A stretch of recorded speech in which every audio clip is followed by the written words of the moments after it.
The Andromeda Galaxy is so enormous that human intuition completely fails to grasp it. Located about 2.5 million light-years away, it contains roughly 1 trillion stars, several times more than the Milky Way.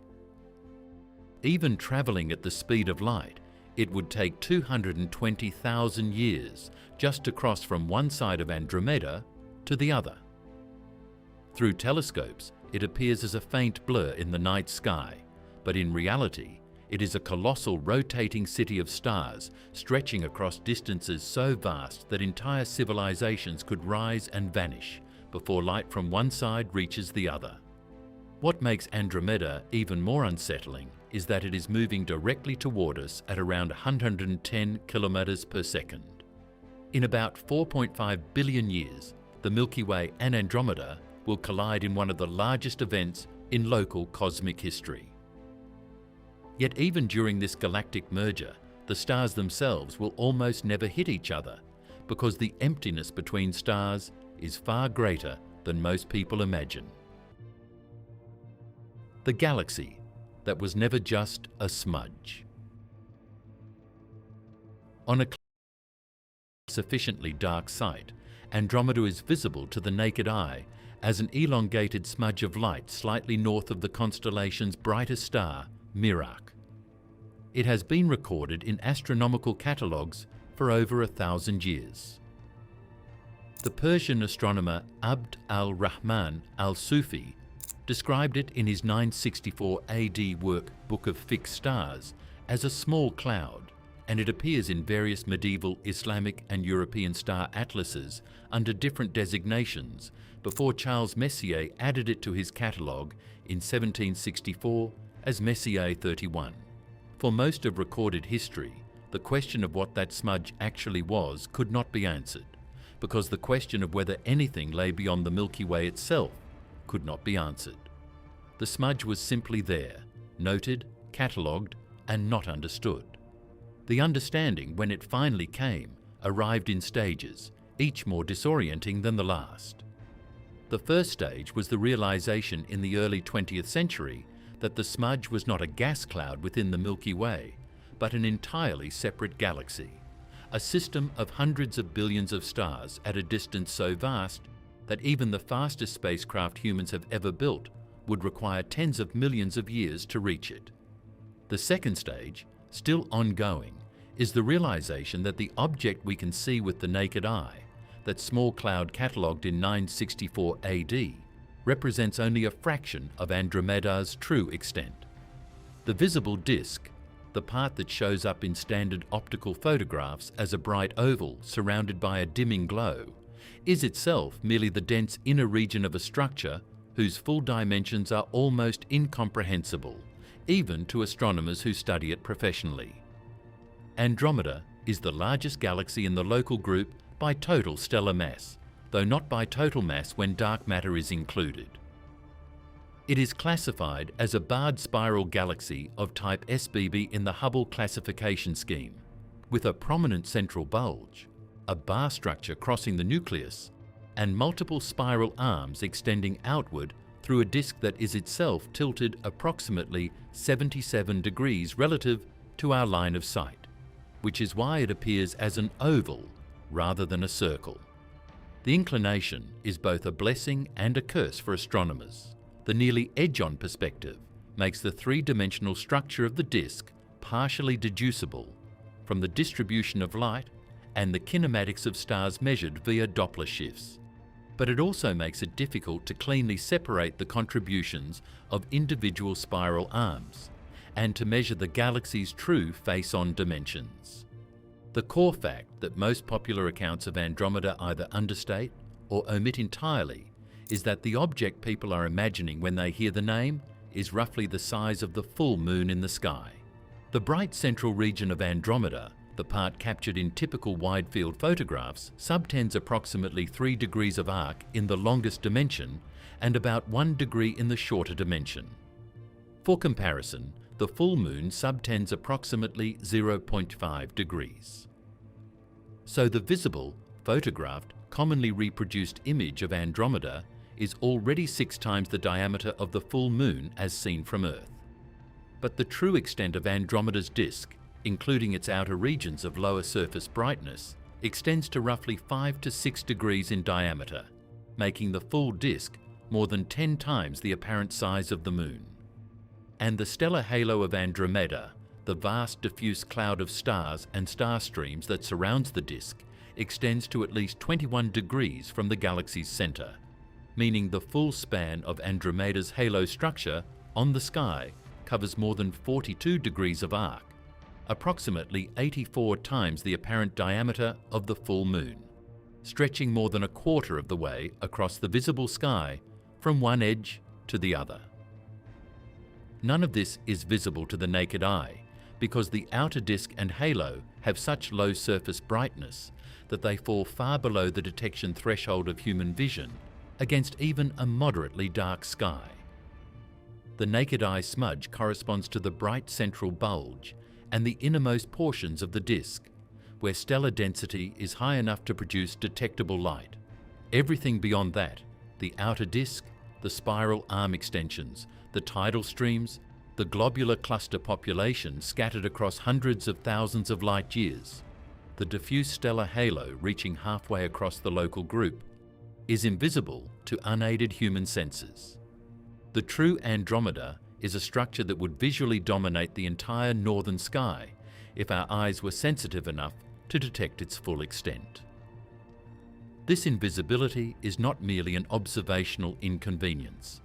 It has historically shaped our conceptual model of Andromeda in ways that required deliberate correction as successively more sensitive instruments revealed layer after layer of previously unknown structure. Each new observational technique, from deep CCD imaging to ultraviolet space telescopes to radio surveys of neutral hydrogen to X-ray observatories mapping hot plasma, has revealed a galaxy substantially larger and more complex than the previous technique suggested. The Andromeda we understand today is not the Andromeda of 1960 or 1980 or even 2000. It is a continuously expanding object, not physically expanding but expanding in our knowledge, with each decade of observation adding new dimensions to what is already the most thoroughly studied large galaxy beyond our own. How we got the distance wrong for 3 decades. The distance to Andromeda is one of the most consequential measurements in the history of astronomy, and the story of how it was determined, revised and refined over a century of observation is inseparable from the story of how the true scale of the galaxy came to be understood. The distance anchors everything: stellar luminosities, physical sizes, masses, and the relationship between Andromeda and the Milky Way all depend on knowing how far away the light has travelled. Get the distance wrong by 20% and you get the physical diameter wrong by 20%, and the luminosity wrong by 44%, and the inferred stellar mass wrong by a corresponding factor. The first reasonably accurate estimate of the distance to Andromeda came from Edwin Hubble's 1924 observations using the 100-inch Hooker telescope at Mount Wilson Observatory. Hubble identified Cepheid variable stars in the outer regions of Andromeda. Cepheid variables are stars that pulsate in brightness with periods ranging from about 1 day to about 100 days, and the relationship between their pulsation period and their intrinsic luminosity, first established by Henrietta Swan Leavitt in 1908 from her study of Cepheids in the Small Magellanic Cloud, allows their distance to be calculated by comparing observed brightness to known intrinsic brightness. Hubble found Cepheids in Andromeda with periods consistent with intrinsic luminosities that place the galaxy at a distance of approximately 285,000 parsecs, or about 930,000 light-years. This was enough to establish definitively that Andromeda lay far beyond the Milky Way's disk, resolving the great debate between Harlow Shapley and Heber Curtis about whether the spiral nebulae were island universes or local structures. But Hubble's distance was substantially too small. The reason was a systematic error in the Cepheid period luminosity calibration. Astronomers in Hubble's era did not yet know that Cepheid variables come in two distinct populations. Population Theta Cepheids, which trace the young stellar disk, are intrinsically more luminous than population 2 Cepheids, which are found in older stellar populations. The calibration Hubble used was based primarily on population 2 Cepheids in the Milky Way, but the Cepheids he identified in Andromeda were predominantly population 1. This meant he was using a calibration that underestimated the intrinsic luminosity of the stars he was measuring, which caused him to underestimate the distance. Walter Baade recognized this discrepancy in the late 1940s and early 1950s through his work at Mount Wilson, and then the new 200-inch Hale telescope at Palomar Observatory. Baade resolved individual stars in the bulge of Andromeda and identified them as population 2, while separately identifying population the Cepheids in the disk.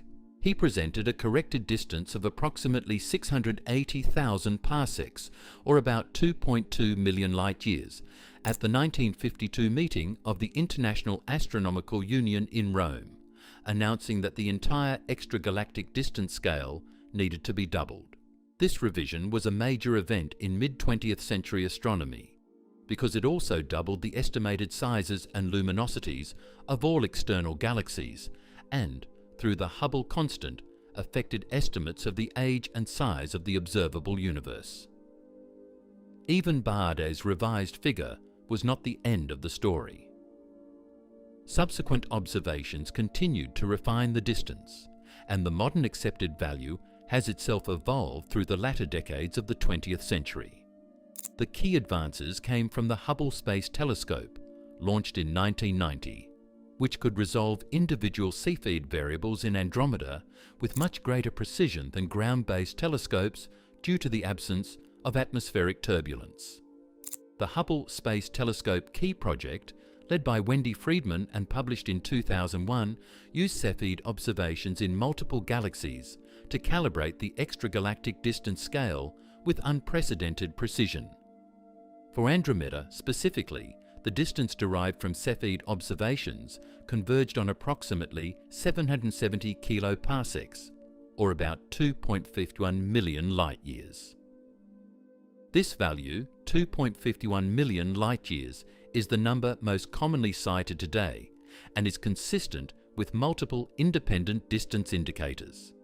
Red giant tip distance measurements, which use the fact that the brightest red giant stars at the tip of the red giant branch have a nearly constant absolute luminosity, give values consistent with the Cepheid measurements to within the uncertainties. RR Lyrae variables, older pulsating stars that also have a known period luminosity relationship, give similar results. Eclipsing binary stars in Andromeda, which allow geometric distance measurements essentially free of calibration assumptions, have provided independent confirmation.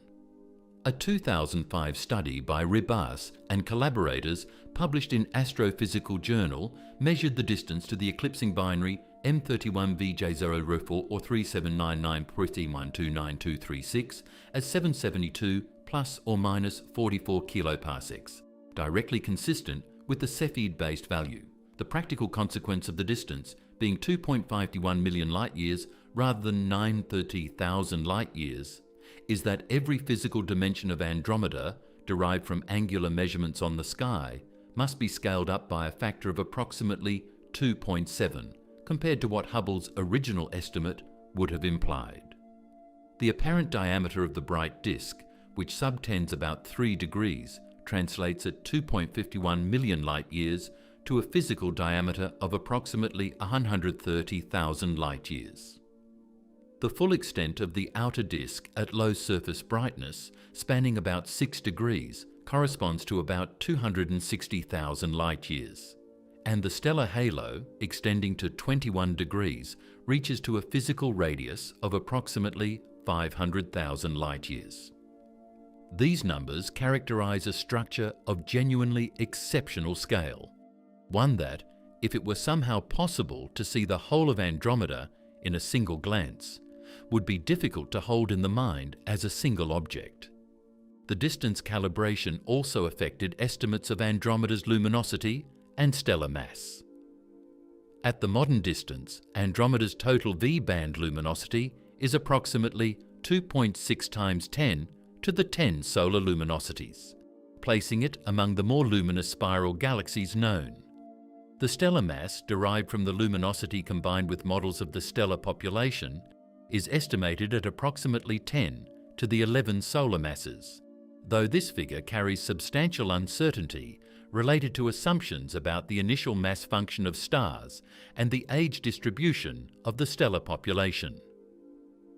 For comparison, the Milky Way's stellar mass is estimated at approximately 5 times 10 to the 10 solar masses, making Andromeda roughly twice as massive in stars as our own galaxy, though the ratio of total masses including dark matter is closer to unity or possibly reversed, a question explored in a later chapter.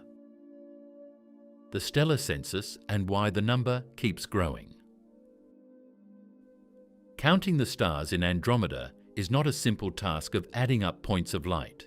It is an exercise in statistical inference, population modelling, and extrapolation from incomplete data, conducted at a distance of 2.51 million light-years, where individual stars are resolved only in specific observational windows and only for the brighter end of the stellar luminosity function.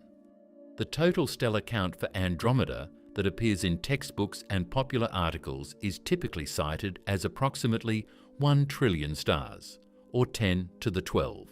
But this number has a complex history and a substantial uncertainty range that reflects genuine physical and observational ambiguities. The stellar mass of Andromeda can be estimated from photometric data. Measure the total light output of the galaxy in multiple wavelength bands. Apply a mass-to-light ratio derived from population synthesis models and obtain a stellar mass. Population synthesis models compute the expected light output of a stellar population of a given age, metallicity, and initial mass function, and they can be calibrated against resolved stellar populations in nearby galaxies, where individual stars can be counted directly.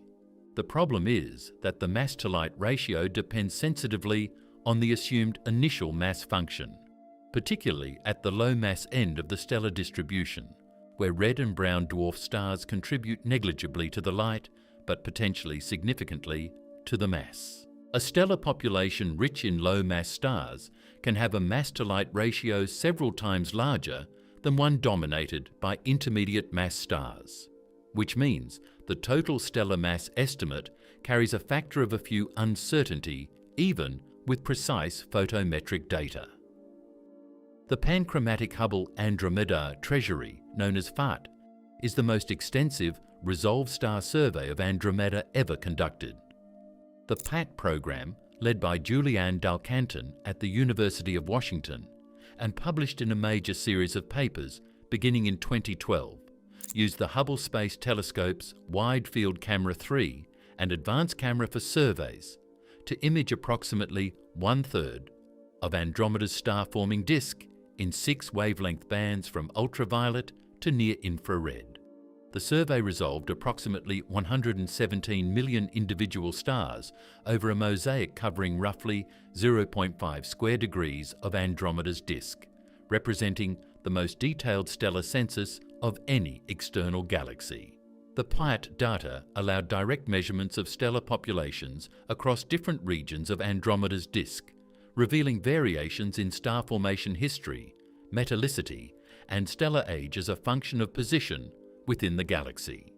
Williams and collaborators, using the PHAT data, published star formation history maps of Andromeda in 2017, showing that different regions of the disk underwent major episodes of star formation at different epochs, with the inner disk showing evidence of more ancient stellar populations, and the outer disk containing proportionally more recent star formation. These results have direct implications for the total stellar mass, because regions with older stellar populations, dominated by low luminosity red giants and main sequence stars near the hydrogen burning limit, have higher mass-to-light ratios than young star-forming regions dominated by luminous blue stars. Beyond the PAT survey area, stellar populations in Andromeda have been studied through deep photometric surveys extending into the outer disk and halo. The Pan-Andromeda Archaeological Survey, known as PANDAS, used the Canada-France-Hawaii telescope to map the stellar populations across a 390 square degree region surrounding Andromeda and its companion galaxy Messier 33. The PANDAS survey, led by Alan McConaughey and published in 2009 and subsequent papers, was specifically designed to detect the low surface brightness stellar structures in Andromeda's outer regions, including tidal streams, stellar shells, and the extended stellar halo. The survey reached surface brightness levels approximately 100 times fainter than typical photographic plates could achieve, revealing an extraordinary complexity of substructure in the outer galaxy. The total stellar count derived from these surveys and from dynamical modelling is typically quoted as between 800 billion and 1 trillion stars, with the uncertainty range reflecting the uncertainties in the low-mass stellar population and the extent of the stellar halo. But these numbers are themselves likely underestimates for a specific reason.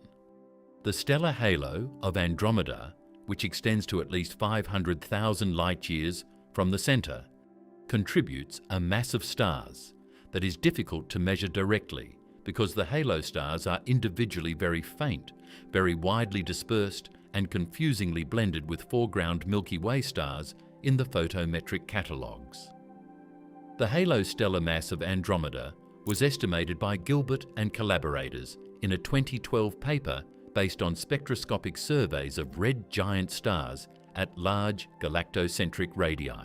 They found that the halo stellar mass is approximately 10 to the 10 solar masses, or roughly 10% of the total stellar mass, but emphasized that this was a lower limit because their survey did not cover the full area of the halo.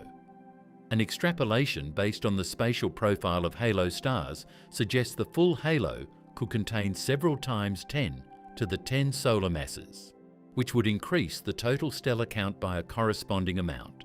What this means in practice is that the number 1 trillion stars understates the case. When the full stellar halo is included, and when low-mass stars are accounted for using a realistic initial mass function, the total stellar content of Andromeda may be closer to 1.5 trillion stars, and possibly higher. The galaxy is not merely large, it is large in ways that remain partly unconstrained by current observations, with each successive deep survey revealing more stars in regions previously thought to be essentially empty. The true total, if it could be measured with complete coverage and full depth, would likely surprise even the astronomers who study the galaxy most closely. The halo that extends halfway to the Milky Way. The stellar halo of Andromeda is one of the largest coherent structures associated with any galaxy in the local group, and its spatial extent redefines what it means to think of Andromeda as an object with a boundary.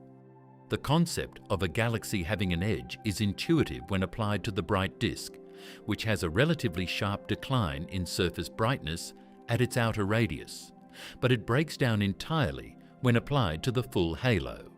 The halo does not end so much as it gradually fades below detectability, and the radius at which it becomes undetectable has moved outward with every improvement in observational sensitivity.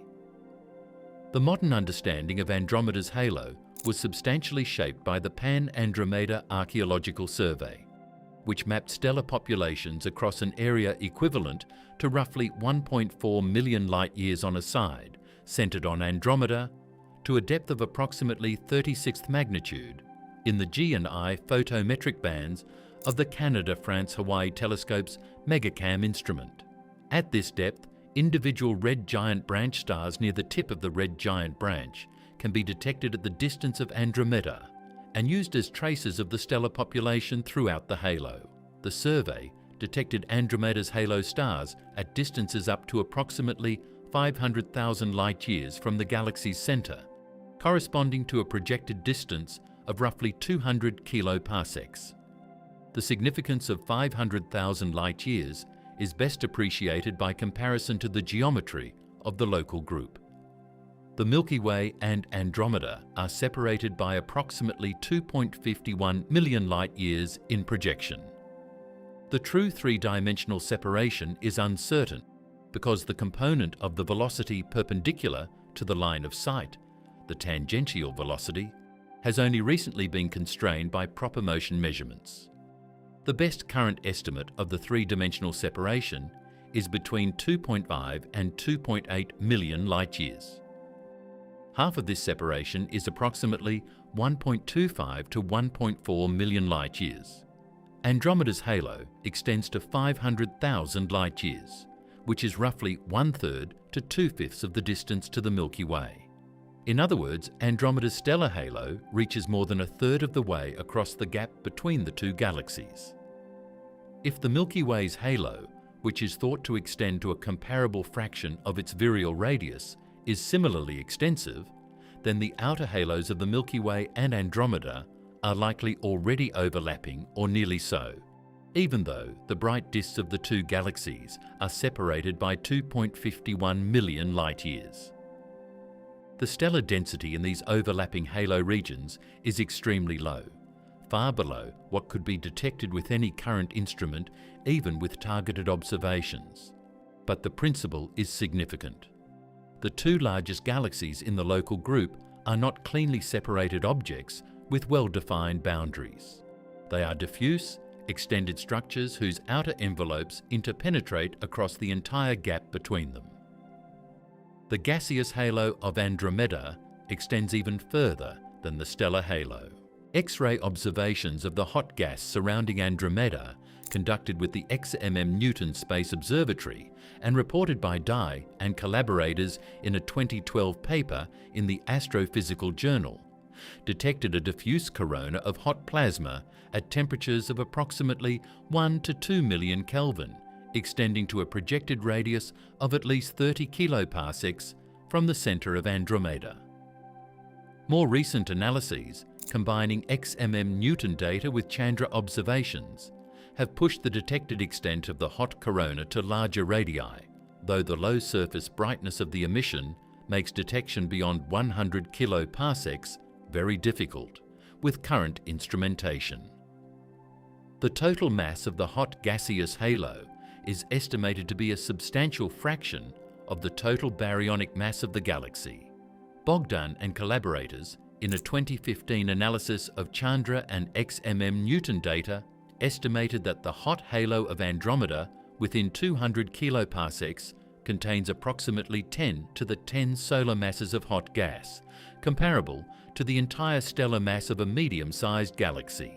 This gas represents material that was accreted from the intergalactic medium and from smaller infalling galaxies, heated by gravitational compression and supernova feedback, and now suspended in a hot, diffuse corona that provides both fuel for future star formation and a record of the galaxy's accretion history. Observations with the Hubble Space Telescope's Cosmic Origin Spectrograph, reported by Lechner and collaborators in a 2015 paper in the Astrophysical Journal, detected absorption of ultraviolet light from background quasars by gas associated with Andromeda's halo at distances of up to 300 kiloparsecs, confirming the presence of warm and hot gas to even larger radii than the X-ray observations had probed.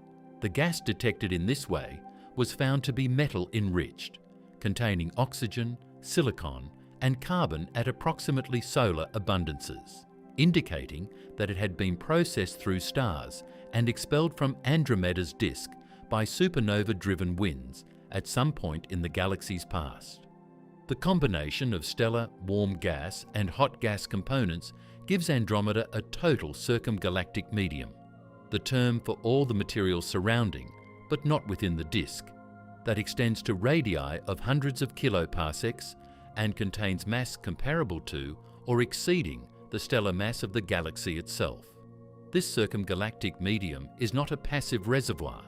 It is actively interacting with the disk through inflows and outflows, mediating the exchange of gas that ultimately regulates the galaxy's star formation rate. Understanding the structure and kinematics of this halo is one of the central goals of current Andromeda research, because it encodes the accretion history of the galaxy in ways that the stellar disk alone does not. The satellite system and the planes that should not exist. Andromeda is not an isolated galaxy. It is the dominant member of a complex satellite system that includes at least 30 confirmed dwarf galaxies, numerous globular clusters scattered throughout the halo, and possibly additional undiscovered satellites too faint to have been detected by current surveys. The inventory of Andromeda's satellites has grown dramatically over the past 2 decades as deep photometric surveys have pushed the detection threshold for low surface brightness dwarfs to progressively fainter magnitudes. Each increment in survey depth has revealed new satellites, suggesting that the faint end of the Andromeda satellite luminosity function is not yet fully characterized. The brightest satellites of Andromeda are the 2 companion elliptical galaxies, Messier 32 and NGC 205, both of which are visible in wide-field images of Andromeda as smaller concentrations of light near the main galaxy. Messier 32 is a compact elliptical galaxy at a projected distance of approximately 22 kiloparsecs from Andromeda's center, with a stellar mass of approximately 3 × 10 to the 8 solar masses, and an unusually high central stellar density, suggesting that it may be the strip nucleus of a formerly more massive galaxy. NGC 205 is a nucleated dwarf elliptical at a projected distance of approximately 37 kiloparsecs, with evidence for recent star formation in its nucleus and distortions in its outer isophotes consistent with tidal interaction with Andromeda. The full satellite population extends to much larger distances. The PANDAS survey discovered a series of faint dwarf galaxies throughout the outer halo of Andromeda, at projected distances ranging from about 50 to more than 400 kiloparsecs. These include the Andromeda series of dwarfs, designated by Roman numerals, from Andromeda through to Andromeda XP+3 and beyond, most of which are dwarf spheroidal galaxies with stellar masses between 10 to the 5 and 10 to the 7 solar masses, little or no current star formation, and old, metal-poor stellar populations. The most striking and theoretically challenging property of Andromeda's satellite system is that a large fraction of its members do not orbit randomly throughout the halo, but are arranged in a coherent planar structure. Obata and collaborators reported this discovery in a 2013 paper in Nature. Analyzing the 3-dimensional positions and radial velocities of Andromeda's satellites detected by PANDAS, they found that 15 out of 27 satellites, more than half the total population, lie within a thin plane approximately 400 kiloparsecs in diameter and only about 14 kiloparsecs thick. Furthermore, these satellites are not merely spatially coplanar. The majority of them show coherent rotation within this plane, with satellites on one side of Andromeda receding from us and those on the other side approaching, consistent with a co-rotating planar structure. This finding, known as the vast polar structure of Andromeda, is deeply problematic for the standard lambda cold dark matter model of galaxy formation. In this model, galaxies acquire satellites through the hierarchical accretion of smaller dark matter subhalos from random directions. The resulting satellite population should be distributed approximately isotropically around the host galaxy, not concentrated in a thin plane. Simulations of Milky Way and Andromeda analogues in lambda-cold dark matter cosmologies produce satellite populations that are broadly distributed in angle, with only a small minority showing the degree of planar concentration observed in Andromeda's system. The probability of obtaining a planar structure as coherent as the vast polar structure by chance from a randomly distributed satellite population has been estimated at less than 0.2%, based on comparisons with large cosmological simulations, including the Millennium simulation conducted by the Virgo Consortium. This is either an indication that the standard cosmological model is missing some physics that produces coherent planar satellite structures, or that the observed satellite system of Andromeda is the result of a specific accretion event in which a group of dwarf galaxies was accreted together along a cosmic filament, preserving their coherent orbital structure. A similar planar structure, the vast polar structure of the Milky Way, has been identified around our own galaxy, containing the Magellanic Clouds and several other satellite galaxies in a similarly thin, coherent plane. The fact that both the Milky Way and Andromeda show these structures suggests that the phenomenon is not a statistical fluke in either case, but reflects a physical process that the standard model currently handles inadequately. Possible explanations include the preferential accretion of satellites along large-scale cosmic filaments, the tidal disruption of a single massive satellite into multiple fragments, or modifications to the dark matter model that change the angular momentum distribution of infalling subhalos. The satellite plane of Andromeda is also relevant to the broader question of Andromeda's total satellite population. If satellites are preferentially found in a specific plane relative to the host galaxy, then surveys that do not cover the full sky around Andromeda may be systematically missing satellites that lie outside the surveyed region. The Pandar survey covered a large area but not a complete sphere around Andromeda, meaning there may be satellites at large distances in directions not covered by the survey.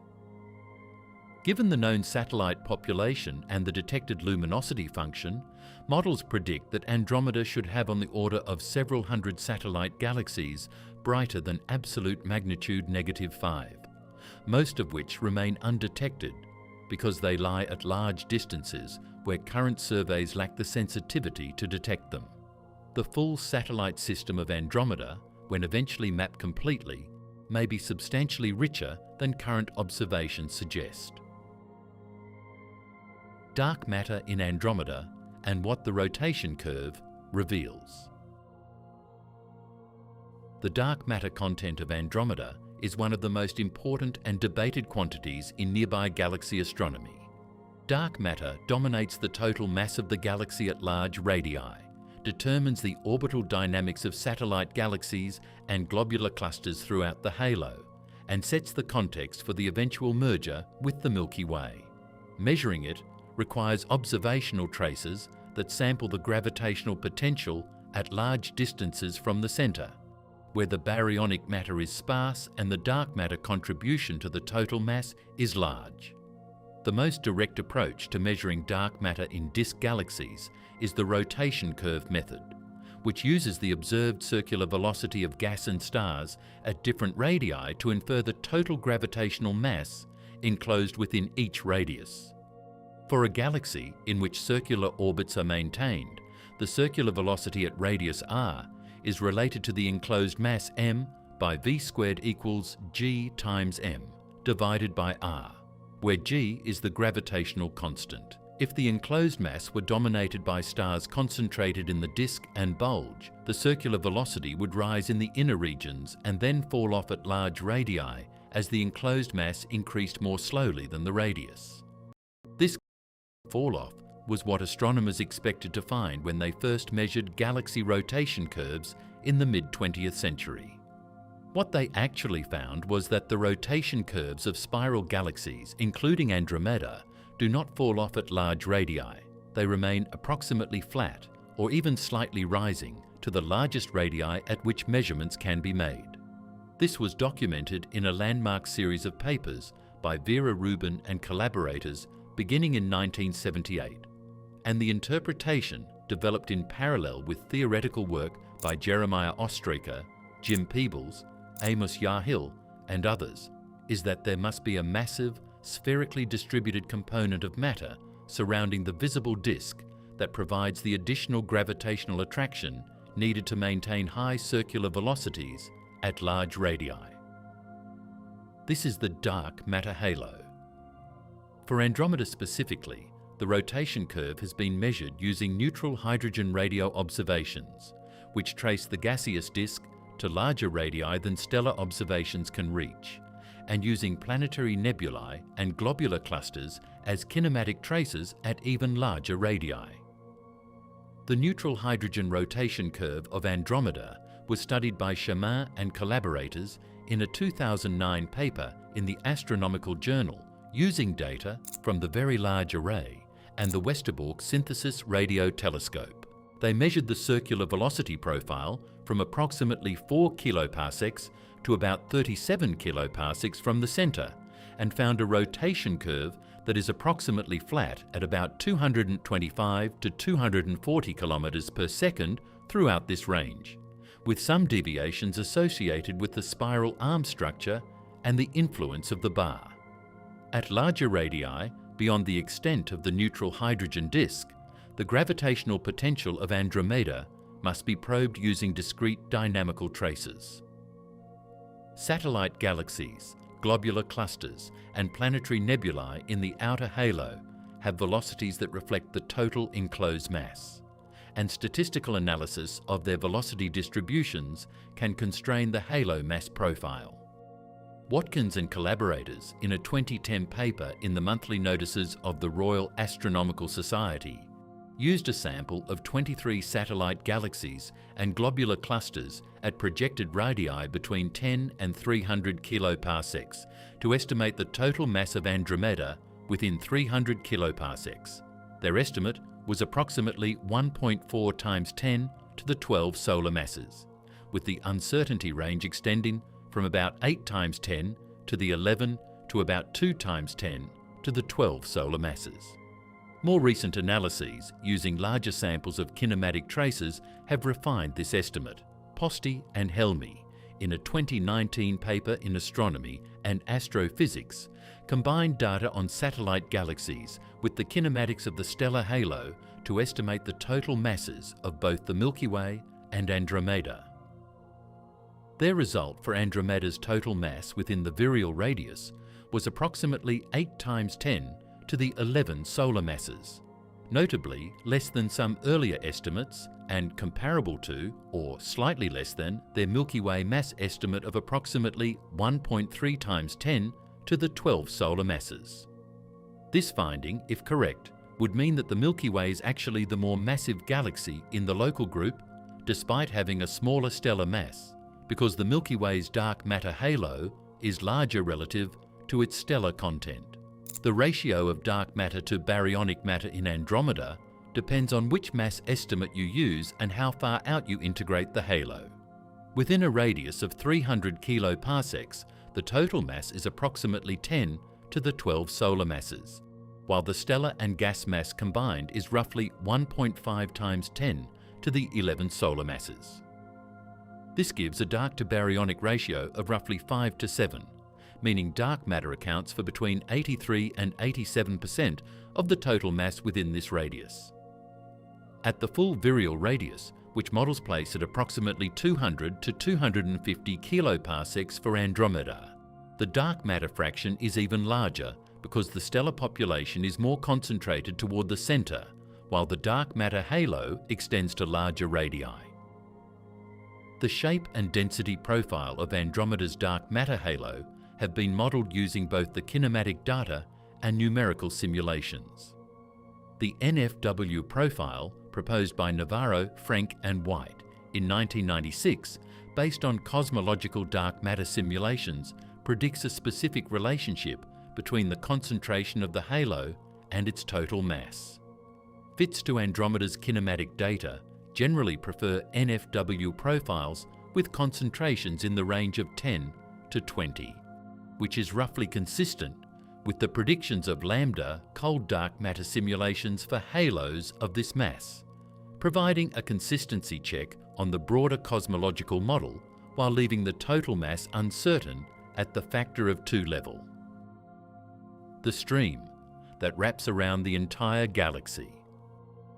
Among the most spectacular features of Andromeda revealed by the Pandar survey is the giant stellar stream, a coherent arc of stars extending approximately 120 kiloparsecs from Andromeda's centre in the southeast direction, looping around the southern edge of the galaxy in a sweeping arc that is visible as an overdensity of red giant stars against the sparse stellar background of the outer halo.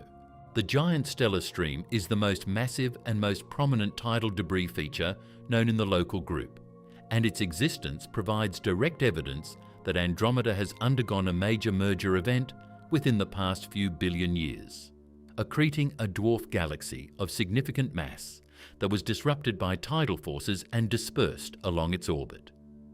The giant stellar stream was first detected in observations by Ferguson and collaborators using the Isaac Newton Telescope Wide Field Camera, published in 2002 in the Astronomical Journal. Their survey covered approximately 40 square degrees around Andromeda and detected a strong overdensity of red giant stars extending to the south of the galaxy that was clearly inconsistent with the smooth distribution expected from the disk or a symmetric halo. Subsequent deeper and wider observations by the PANDAS team mapped the full extent of the stream and revealed that it is not a simple linear feature, but a complex three-dimensional structure with multiple components including a main body, a fainter northern counterpart, and associated shells and overdensities spread throughout the inner halo. The stellar population of the giant stellar stream is well characterized. Photometric studies using the resolved red giant branch stars show that the stream has an old, relatively metal-rich stellar population, with a mean metamorphicity of approximately negative 0.5 in units of log solar metallicity, which is substantially more metal-rich than the surrounding diffuse halo population. This metallicity is indicative of a progenitor galaxy with a stellar mass of at least 10 to the 9 solar masses, based on the well-established mass-metallicity relationship for dwarf galaxies. For comparison, this is more massive than the Large Magellanic Cloud, making the progenitor of the giant stellar stream a very significant companion galaxy that Andromeda has since completely digested. Spectroscopic observations of individual red giant stars in the stream have provided kinematic information as well as detailed abundance measurements. Guhathakurta and collaborators at the University of California, Santa Cruz, using the Keck telescope on Mauna Kea, conducted extensive spectroscopic surveys of stream stars and found that the stream has a distinct kinematic signature, a narrow range of line-of-sight velocities different from the local stellar halo, confirming that the stream stars are dynamically coherent and have not yet been phase-mixed into the halo. The metallicity and alpha element abundances of stream stars, measured in detail by Koch and collaborators and by Abata and collaborators, show a chemical enrichment history consistent with a fairly massive progenitor galaxy that underwent extended star formation before being tidally disrupted. Numerical simulations of the formation of the giant stellar stream have been used to constrain both the orbit of the progenitor and the mass profile of Andromeda's dark matter halo. Fardal and collaborators at the University of Massachusetts Amherst conducted a series of simulation papers from 2006 to 2013, modelling the disruption of a dwarf galaxy progenitor on an orbit that passes close to the centre of Andromeda. Their best-fit models place the stream's progenitor on a nearly radial orbit with a pericenter of approximately 2 to 5 kiloparsecs, meaning the progenitor galaxy plunged almost directly through the centre of Andromeda. The strong tidal forces at such close approach would have been sufficient to completely disrupt a satellite of the inferred mass, distributing its stars along the orbit to form the observed stream. The implications of a nearly radial plunge through Andromeda's centre are significant beyond the stream itself. A massive satellite impacting the centre of Andromeda on a radial orbit would generate density waves that propagate outward through the disk and halo, potentially explaining some of the ring-like structures observed in Andromeda's disk and discussed in a later chapter. The injection of kinetic energy into the disk would also temporarily enhance the star formation rate, possibly explaining features of the star formation history detected by the PAT survey. The giant stellar stream is therefore not just a fossil record of a past merger, but a causal agent that may have shaped some of the observable properties of Andromeda's disk as it exists today. The current location of the stream in three-dimensional space is uncertain, because stellar stream surveys measure projected positions on the sky and radial velocities along the line of sight. But the distance along the line of sight is not directly measured for individual stream stars at Andromeda's distance without more complex analysis. Distance estimates from the brightness of red giant stars give a rough constraint. The stream appears to be slightly closer to us than the centre of Andromeda along much of its length, suggesting a geometry in which the stream has passed pericenter and is now receding from the galactic centre on its outbound arc. Beyond the giant stellar stream, the Pandias survey detected more than a dozen additional substructures in Andromeda's halo, including additional stellar streams, arc-like overdensities, and irregular concentrations that together constitute a complex fossil record of Andromeda's merging history. Collectively, these substructures, sometimes referred to as the stellar halo substructure population of Andromeda, represent the remnants of multiple, smaller galaxies and possibly star clusters that Andromeda has accreted over billions of years of hierarchical assembly. The richness of this substructure population is substantially greater than what is currently known for the Milky Way halo, partly because Andromeda can be observed in its entirety from a single external vantage point, while the Milky Way halo must be mapped from the inside, with foreground contamination and incomplete sky coverage, making the detection of faint streams much harder. The collision that is already happening. The Andromeda Galaxy is approaching the Milky Way. This much has been established since Vesto Slipher's 1912 measurement of Andromeda's radial velocity using the spectrograph at Lowell Observatory, which gave a blue shift corresponding to an approach velocity of approximately 300 kilometers per second, and was one of the first accurate radial velocity measurements of an external galaxy.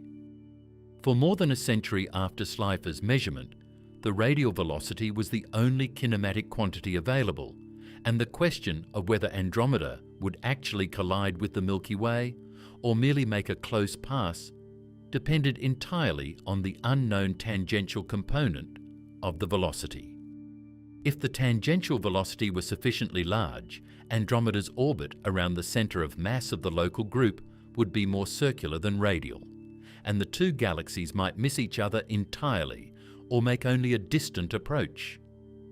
The tangential velocity of Andromeda was effectively unmeasurable with 20th century technology. At a distance of 2.51 million light-years, a transverse velocity of 100 kilometers per second corresponds to an angular motion of approximately 10 micro-arcseconds per year. This is far below the measurement threshold of conventional astrometry, which requires detecting angular shifts of individual stars against a background reference frame.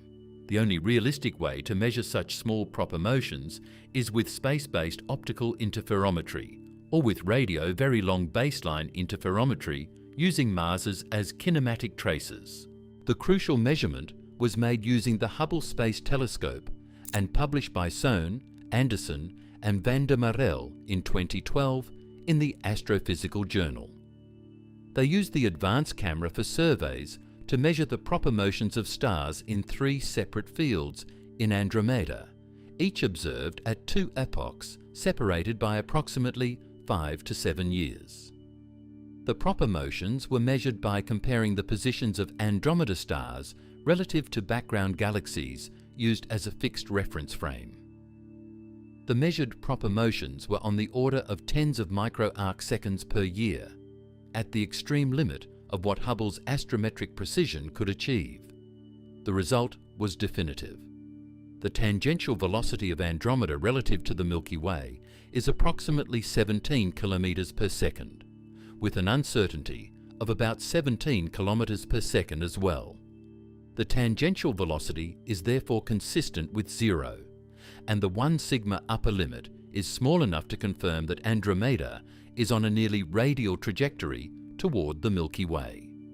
Combined with the radial approach velocity of approximately 109 kilometers per second, the heliocentric velocity corrected for the motion of the Sun within the Milky Way, the total space velocity of Andromeda relative to the Milky Way's center of mass is approximately 110 kilometers per second, and the orbit is nearly head-on.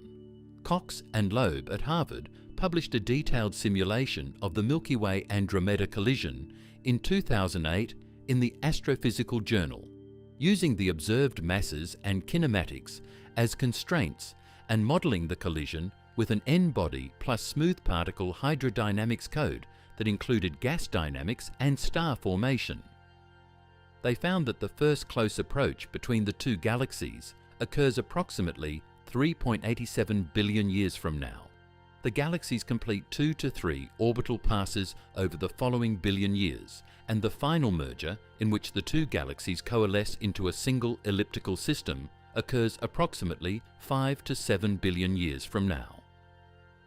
Subsequent simulations by van der Marel, Bessler, Cox, Sohn, and Anderson, updated to use the Hubble proper motion measurements, confirm this timeline with improved constraints on the merger geometry. The statement that the collision is already happening requires explanation, because the bright disks of the two galaxies are still separated by 2.51 million light-years, which is hardly a collision by everyday standards. But if Andromeda's halo extends to 500,000 light-years, and the Milky Way's halo extends to a comparable distance, the outermost envelopes of the two galaxies overlap, or nearly overlap, right now. Hot gas in the extended halos of both galaxies is already in a region of gravitational competition between the two systems.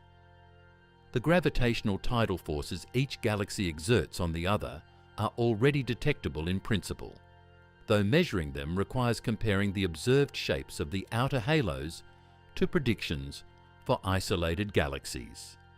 Furthermore, the concept of the merger having already begun is supported by the existence of stars between the two galaxies. Deep surveys between the Milky Way and Andromeda have found evidence for stars in the outer regions of both halos that may have been displaced from their parent galaxy by the growing gravitational interaction. The Triangulum Galaxy, also known as Messier 33, which is the third largest member of the local group at a distance of approximately 2.73 million light-years, shows signs of tidal interaction with Andromeda, including a very extended and disturbed neutral hydrogen disk first mapped by Putman and collaborators in 2009. If Messier 33 has already been tidally perturbed by Andromeda, the gravitational influence of Andromeda is already operating at scales comparable to the separation between the galaxies. The timing and geometry of the collision depends sensitively on the masses of both galaxies and on the three-dimensional velocity vector of Andromeda relative to the Milky Way. The mass uncertainties translate into uncertainties in the collision time of several 100 million years in either direction, and there is a non-zero probability, estimated by van der Marel and collaborators at approximately 9%, that the orbit is wide enough that the first pass is not a direct collision, but a more distant encounter. However, even in these non-direct encounter scenarios, the gravitational interaction is sufficiently strong that the two galaxies will eventually merge, differing only in how many passes it takes before the final coalescence. What the merger will actually do to the Sun. The collision between the Milky Way and Andromeda is routinely described in popular accounts as a cataclysmic event that will destroy the solar system, disrupt the Sun's orbit, and fundamentally alter the conditions for life on Earth. These descriptions are, by the standards of actual stellar dynamics, substantially overstated. The merger will be a remarkable transformation of the two galaxies involved, but for any individual star, including the Sun, the likelihood of a direct stellar collision is essentially zero, and the primary effect of the merger on the Sun's local environment will be a gradual change in its galactic orbit rather than any sudden or violent disruption. The reason direct stellar collisions are negligible even during a galaxy merger is that stars are extraordinarily small compared to the distances between them. The Sun has a diameter of approximately 1.4 times 10 to the 9 meters. In the solar neighborhood, the average distance between stars is approximately 4 light-years, or about 3.8 times 10 to the 16 meters. The ratio of the star's diameter to the interstellar spacing is therefore approximately 4 times 10 to the negative 8. In the disk of a galaxy, even when two galaxy disks interpenetrate during a merger, the probability that any specific star encounters another star at a distance closer than, say, 1 light-year during the entire merger event is extremely small, and the probability of a direct hit is essentially zero. Cox and Loeb estimated in their 2008 simulation that the probability of the Sun colliding with another star during the Milky Way Andromeda merger is approximately 10 to the negative 6, effectively zero. What the merger will do to the Sun is alter its galactic orbit. The Sun currently orbits the center of the Milky Way at a distance of approximately 8.2 kiloparsecs, or about 26,800 light-years, with a roughly circular orbit and a period of about 225 million years.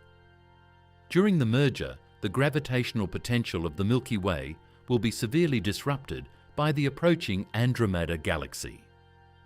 The symmetric, well-ordered potential that maintains the Sun's nearly circular orbit will be replaced by a complex, time-varying potential generated by the superposition of two merging galaxies, with significant non-axisymmetric components from the bar, spiral arms, and tidal distortions induced by Andromeda.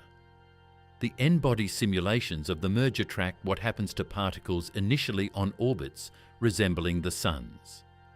The results are probabilistic rather than deterministic, because small differences in initial conditions lead to dramatically different final orbits in a chaotic gravitational system.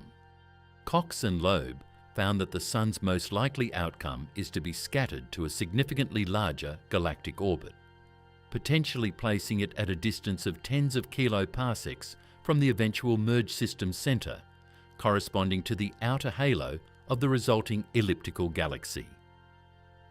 There is approximately a 12% probability that the Sun will be transferred to a bound orbit in the outer regions of the merged system at distances greater than 30 kiloparsecs. And there is even a small probability, around 3%, that the Sun will be ejected from the merged system entirely into the intergalactic medium. Regardless of what happens to the Sun's galactic orbit, the effects on the solar system itself are negligible on the merger timescale. The Sun's planetary system is bound together by the Sun's gravity, and the tidal forces experienced by the solar system during the merger are far too weak to perturb the orbits of the planets. The gravitational influence of another galaxy on the solar system is approximately equal to the tidal force of that galaxy at the Sun's location, divided by the size of the solar system. For Andromeda, at its closest approach, roughly a few tens of kiloparsecs, this tidal force is many orders of magnitude too small to affect planetary orbits. The solar system will pass through the merger essentially intact. The more significant concern for Earth's habitability is not the merger itself, but the star formation activity it triggers. Galaxy mergers compress the interstellar gas of both galaxies through tidal shocks and ram pressure, driving large amounts of gas into the central regions and igniting intense bursts of star formation and possibly activating the central black holes in both galaxies. The resulting starbursts increase the supernova rate throughout the merging system, and supernovae within a few hundred light-years of Earth can pose a radiation hazard to the biosphere. The cosmic ray flux, which is partly produced by supernovae, would also increase during periods of elevated star formation. However, This concern depends on the local star formation rate in the Sun's immediate vicinity, which is determined by the local gas density rather than by the galaxy-wide starburst. If the Sun has been scattered to the outer halo during the merger, as the simulations suggest is likely, it will be far from the concentrated star-forming regions in the inner merged galaxy, and the local supernova rate in its neighbourhood will actually be lower than it is today. The stars most at risk from starburst-related radiation hazards are those that remain in the inner few kiloparsecs of the merged system, where the gas density, star formation rate, and supernova rate are all highest. The merger's impact on life on Earth is also constrained by timing. The first close approach of the two galaxies occurs approximately 3.87 billion years from now. The Sun, which is currently 4.6 billion years old and is expected to remain on the main sequence for approximately another 5 billion years, will be roughly 8 to 9 billion years old at the time of the first close approach and will have expanded significantly as it transitions toward the subgiant branch. Current models of solar evolution predict that the Sun's luminosity will have increased by approximately 25 to 40% by this time, making Earth's surface temperatures significantly warmer than today and potentially ending the habitability of Earth's surface well before the merger occurs. The Andromeda merger may be dramatic, but it is not what will end life on Earth. The star formation history and the burst Andromeda survived. Reconstructing the star formation history of Andromeda over its entire lifetime requires reading the ages and chemical compositions of its stellar populations, a process analogous to geological stratigraphy. Different stellar generations are distinguished by their ages, metallicities, and spatial distributions, and the full history of star formation can be inferred by disentangling these overlapping stellar populations using color magnitude diagrams and spectroscopic abundance analysis. The PART survey, with its 6-band photometry of 117 million resolved stars in the disk, provided the most detailed star formation history map of any external galaxy. And the results reveal a history that is more complex and more episodic than a simple model of steady galactic evolution would predict. The star formation history of Andromeda's disk, as derived by Williams and collaborators from the PAT data using color magnitude diagram fitting techniques, shows several distinct episodes. The oldest stellar populations, with ages greater than 8 to 10 billion years, are distributed throughout both the bulge and disk and represent the primordial assembly of the galaxy from early gas accretion events. A substantial fraction of Andromeda's stellar mass, possibly around 30%, was formed in this early epoch, during which the galaxy was likely undergoing mergers with multiple smaller systems and building its thick disk and inner bulge. After this early period, the star formation rate declined and remained moderate for several billion years, forming the bulk of the thin disk population. But approximately 2 billion years ago, the PCHATI data reveal evidence for a significant enhancement in the star formation rate, concentrated particularly in the inner and intermediate disk regions. This enhancement is most clearly visible as an excess of stars with ages between 1 and 4 billion years in the PAT color magnitude diagrams, and it has been interpreted as a starburst episode triggered by a major interaction event, most likely the accretion of the progenitor galaxy responsible for the giant stellar stream. The timing of this starburst, approximately 2 billion years ago, is consistent with the orbital modelling of the giant stellar stream by Fardal and collaborators, which places the pericenter passage of the stream progenitor at approximately 1 to 2 billion years ago, based on the current configuration of the stream and the dynamical timescales involved.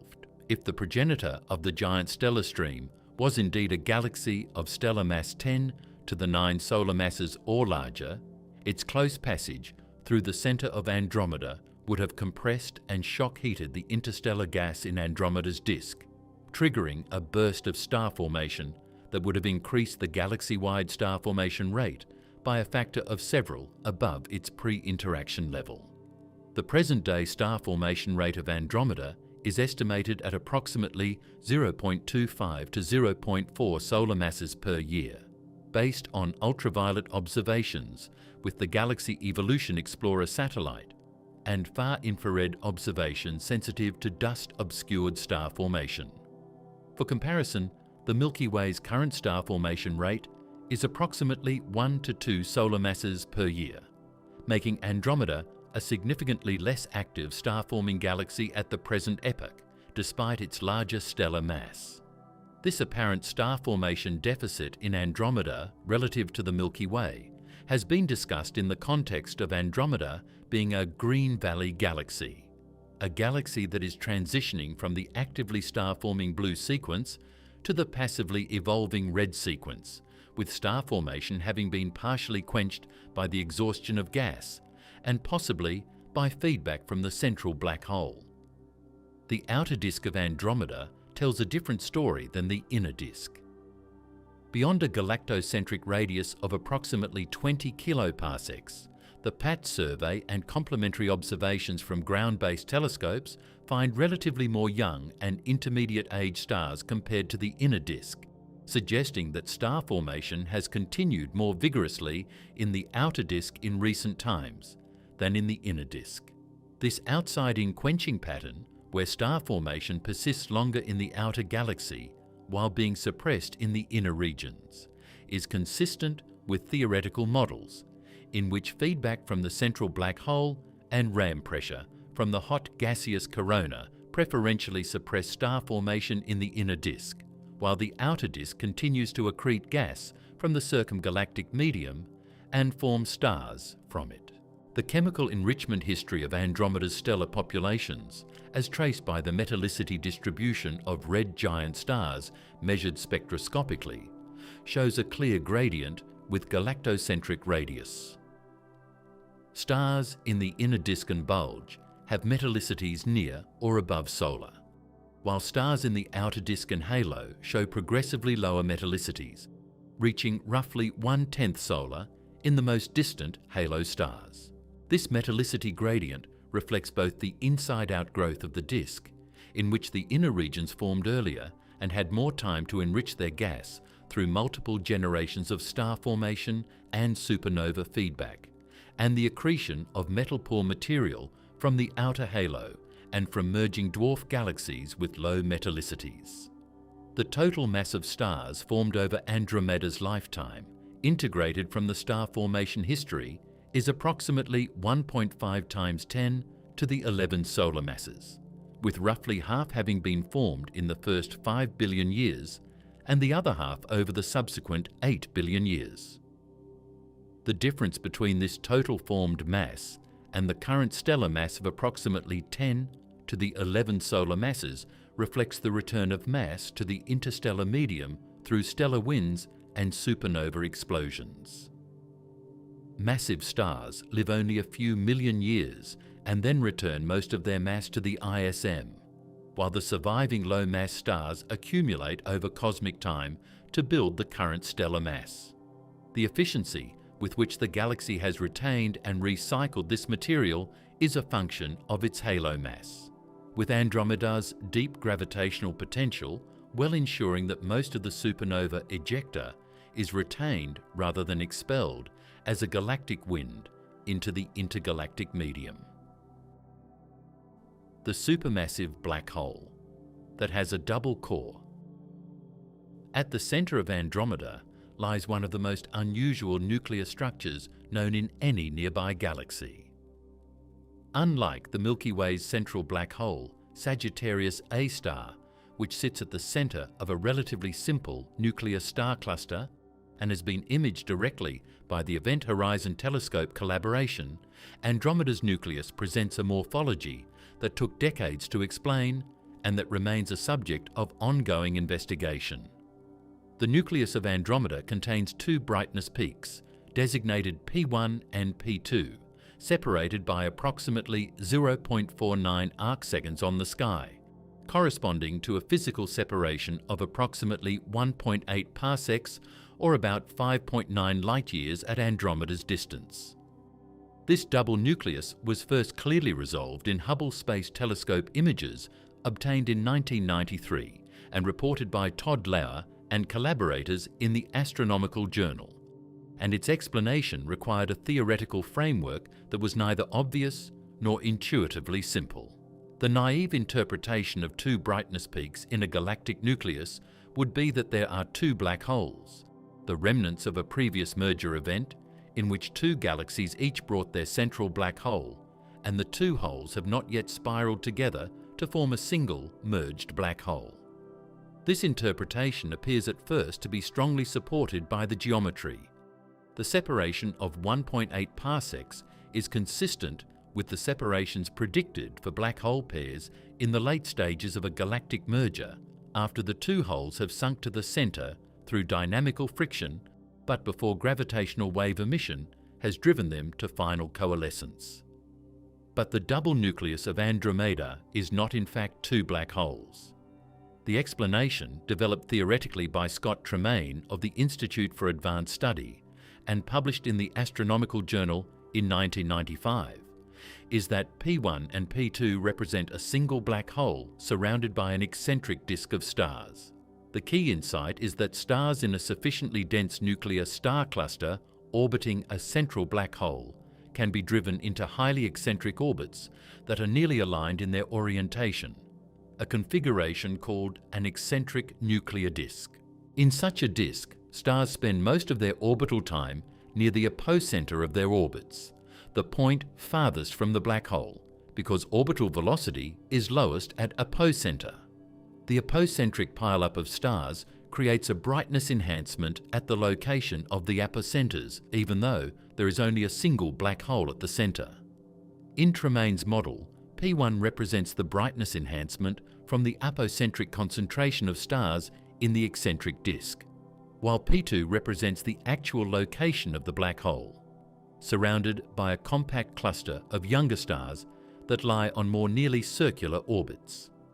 The actual black hole sits at P2, not at the midpoint between P1 and P2, and the apparently brighter peak P1 is a stellar density enhancement rather than a second massive compact object.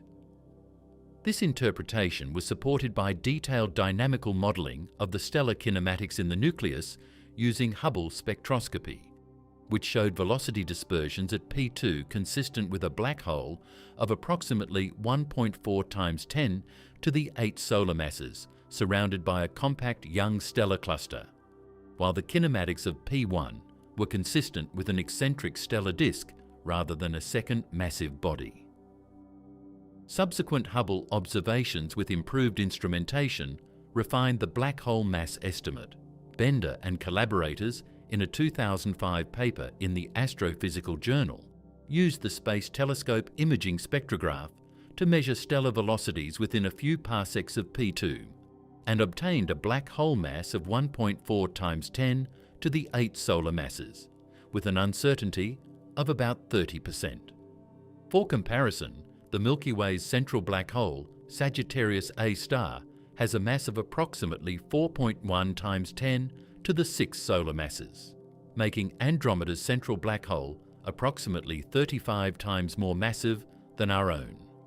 The eccentric nuclear disk model for P1 has been elaborated and confirmed by subsequent observations.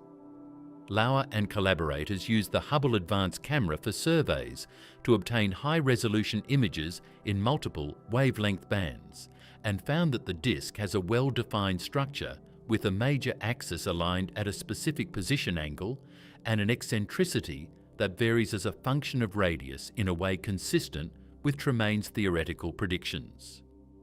The timescale for the disk to maintain its coherent eccentric structure against the tendency of stellar collisions and gravitational perturbations to randomize the orbital orientations is estimated at approximately 10 to the 9 to 10 to the 10 years, suggesting that the disk has been maintained in its current configuration by some ongoing mechanism, possibly related to the dynamics of the young stellar cluster at P2 or to the resonant effects of the black hole potential. The young stellar cluster at P2 is itself remarkable. It contains stars of spectral type A, which are hot, blue stars with masses of approximately 2 to 3 solar masses and ages of approximately 200 million years, implying that star formation occurred in the immediate vicinity of the supermassive black hole within the last few 100 million years. The mechanism by which stars can form so close to a supermassive black hole is not fully understood. The tidal forces near a black hole of 1.4 times 10 to the 8 solar masses are sufficient to disrupt any molecular cloud attempting to collapse at radii of less than a few parsecs, raising the question of how the necessary gas density for star formation could have been achieved in an environment where gravity is pulling material apart faster than it can assemble. This same paradox of youth, as it is sometimes called, appears around the Milky Way's central black hole as well, where a disk of young O and B stars orbits within a fraction of a parsec. The black hole at the centre of Andromeda is currently in a relatively quiescent state, meaning it is not accreting mass at a high rate and is not producing the jets or powerful radiation characteristic of active galactic nuclei. X-ray observations with the Chandra X-ray Observatory, reported by Garcia and collaborators in 2010, detected a faint X-ray source at the position of P2 with a luminosity of approximately 10 to the 36 ergs per second, which is roughly 10 to the negative 9 times the Eddington luminosity for a black hole of this mass. The Eddington luminosity is the maximum luminosity at which the radiation pressure from accretion equals the gravitational force pulling material inward, approximately 1.8 times 10 to the 46 ergs per second, for a 1.4 times 10 to the 8 solar mass black hole. The current accretion rate onto Andromeda's black hole is therefore extraordinarily low, consistent with the state of most nearby massive galaxies that are not currently observed as active galactic nuclei. The globular cluster system and what 500 clusters mean. Andromeda possesses the largest globular cluster system of any galaxy in the local group, with a confirmed population of approximately 500 to 600 globular clusters and plausible extrapolations suggesting the total could be somewhat larger once systematic surveys reach the faintest detection limits. For comparison, the Milky Way's globular cluster system contains approximately 160 confirmed clusters.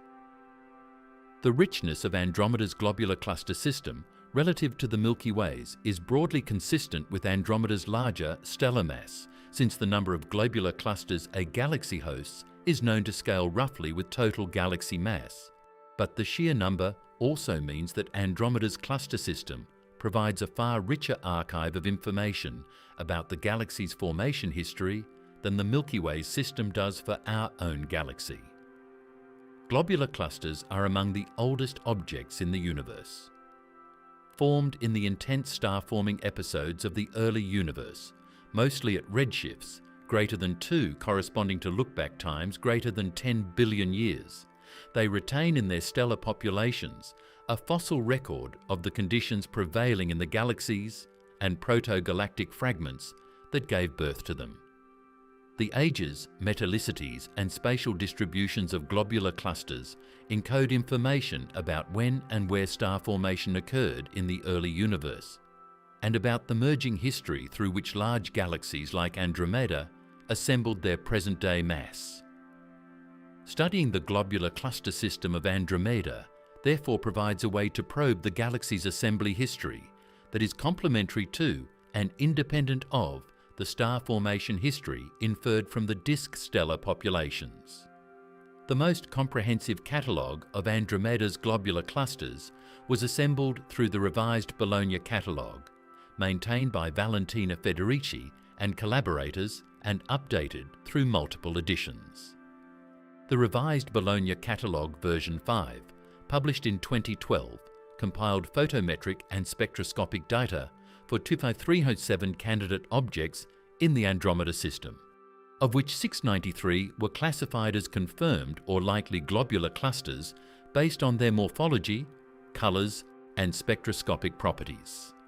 Subsequent work, particularly the spectroscopic surveys conducted by the SPLASH collaboration using Keck-Demos and the globular cluster surveys conducted as part of PANDAS, has further refined these classifications and added new cluster candidates.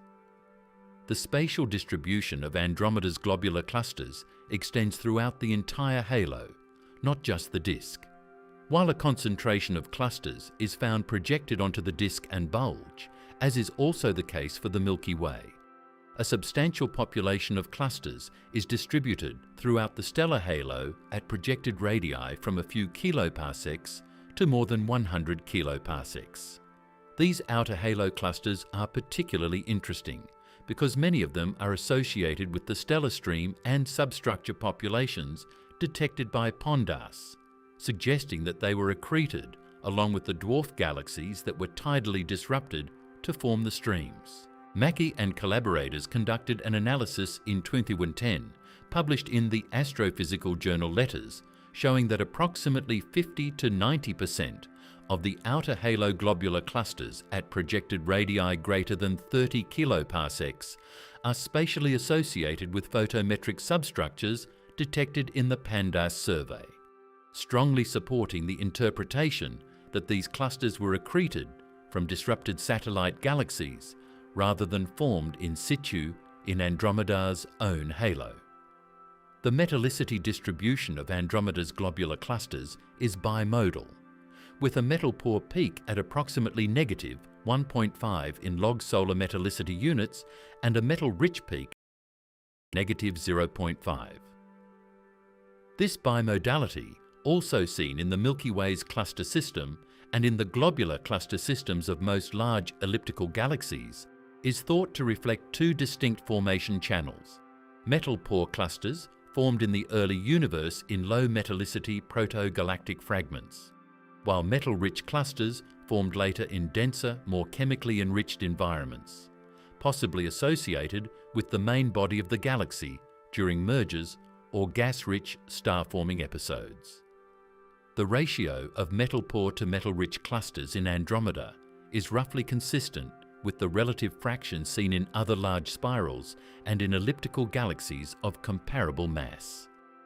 Among the approximately 500 to 600 confirmed globular clusters, several are exceptional by any standard. G1, also known as Myall-2, is the most luminous globular cluster in the local group, with an absolute V-band magnitude of approximately negative 10.7 and a stellar mass of roughly 10 to the 7 solar masses. G1 is so massive and so centrally dense that it was at one point suggested to be the strip nucleus of a former dwarf galaxy rather than a conventional globular cluster, a category of objects now called ultra-compact dwarf galaxies. The evidence for this interpretation includes the presence of a central mass concentration in G1 that may be a central black hole of approximately 2 times 10 to the 4 solar masses, reported by Gebhardt, Rich and Ho in a 2002 paper in the Astrophysical Journal Letters, based on stellar kinematic measurements with Hubble. The presence of a central black hole in G1 would be consistent with its origin as the strip nucleus of a formerly nucleated dwarf galaxy, since galaxy nuclei often harbour central black holes, while conventional globular clusters do not. The ages of Andromeda's globular clusters, measured from fitting isochrone models to the colour magnitude diagrams of resolved stars in the clusters nearest to us, within the sample, are predominantly old, in the range of 8 to 13 billion years for the metal-poor population and 5 to 10 billion years for the metal-rich population. The age spread within the metal-rich population is consistent with episodic formation triggered by merger events over the last half of the universe's history, while the uniformly old metal-poor population formed during the earliest epochs of galaxy assembly. A small number of young massive clusters with ages of a few 100 million years to a few billion years have also been identified in Andromeda's inner disk associated with recent star formation activity. The total mass locked up in Andromeda's globular cluster system is approximately 4 × 10 to the 8 solar masses, based on the luminosity distribution of the clusters and typical mass-to-light ratios. This represents approximately 0.4% of Andromeda's total stellar mass, which is broadly consistent with the globular cluster mass fraction seen in other large galaxies, and with theoretical models that predict globular cluster formation efficiencies of order 0.1 to 1% of the star-forming gas mass. Over the lifetime of the galaxy, a significant fraction of the original globular cluster population may have been destroyed through tidal disruption as clusters pass through the dense inner regions of the galaxy. So the current system of 500 to 600 clusters may represent only a fraction of the total number formed over Andromeda's history. The dust lanes that hide an entire spiral arm. Andromeda's nearly edge-on inclination at approximately 77 degrees to the line of sight means that the dust lanes in its disk are visible in projection against the bright background of the galaxy's inner bulge and disk. These dust lanes appear in optical images as dark bands crossing the bright central region of the galaxy, most prominent in the northeastern part of the disk, where the near side of the galaxy's spiral structure is projected in front of the central bulge. What is less immediately obvious from optical images is that these dust lanes are tracing only a fraction of the total dust content of the galaxy, and that the obscuring material is hiding significant amounts of star formation, molecular gas, and structural complexity that becomes apparent only in infrared and radio observations. The dust content of Andromeda has been mapped in detail using infrared and sub-millimeter observations. The Spitzer Space Telescope, 3 to 2020, conducted extensive multi-wavelength surveys of Andromeda's disk at infrared wavelengths from 3.6 to 160 micrometers. The MIPS Andromeda survey, reported by Gordon and collaborators in 2006, and the IRAC observations reported by Barmby and collaborators in 2006, mapped the dust emission across the full extent of the disk and revealed a complex ring-like morphology in the warm and cold dust distribution that was substantially different from the smooth oval appearance of the galaxy in optical light. The infrared maps show 2 prominent dust rings at galactocentric radii of approximately 10 kiloparsecs and 15 kiloparsecs, which had been previously identified in lower resolution radio continuum observations, but were revealed with full spatial detail by Spitzer. The Herschel Space Observatory, which operated from 2009 to 2013, extended the infrared mapping of Andromeda to longer wavelengths of 70 to 500 micrometers, tracing progressively colder dust.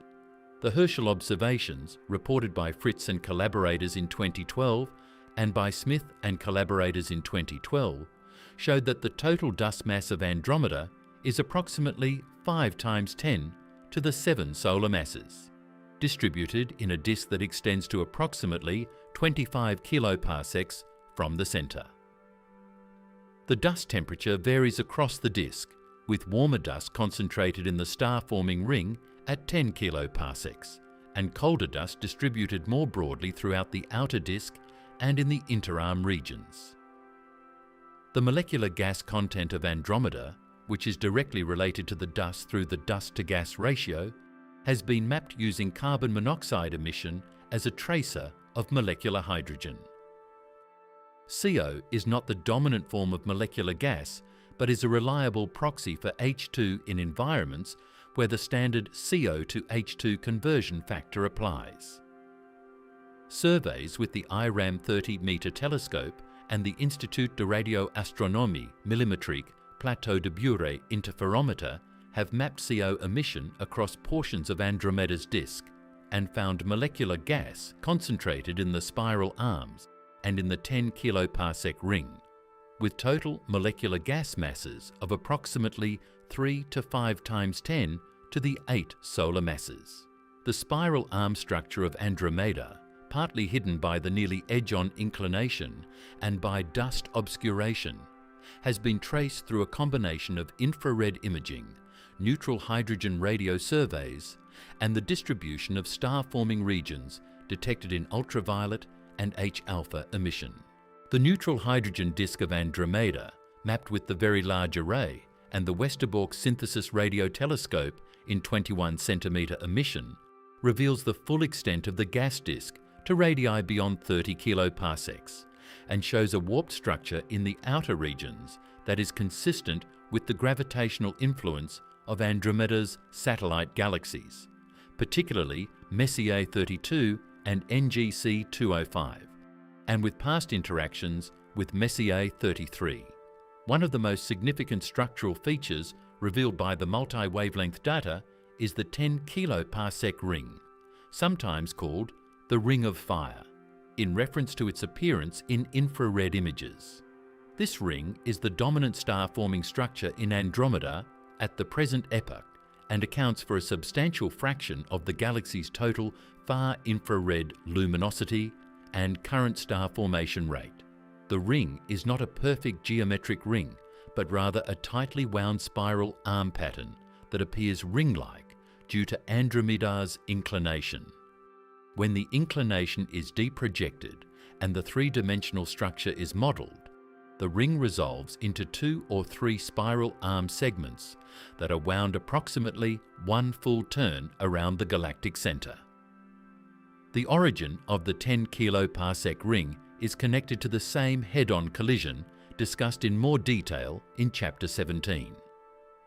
Numerical simulations of ring galaxies, which are produced when a smaller galaxy falls through the centre of a larger disk galaxy, along a direction close to the disk's rotation axis, show that the impact generates a density wave that propagates outward through the disk as a ring of enhanced gas density and star formation.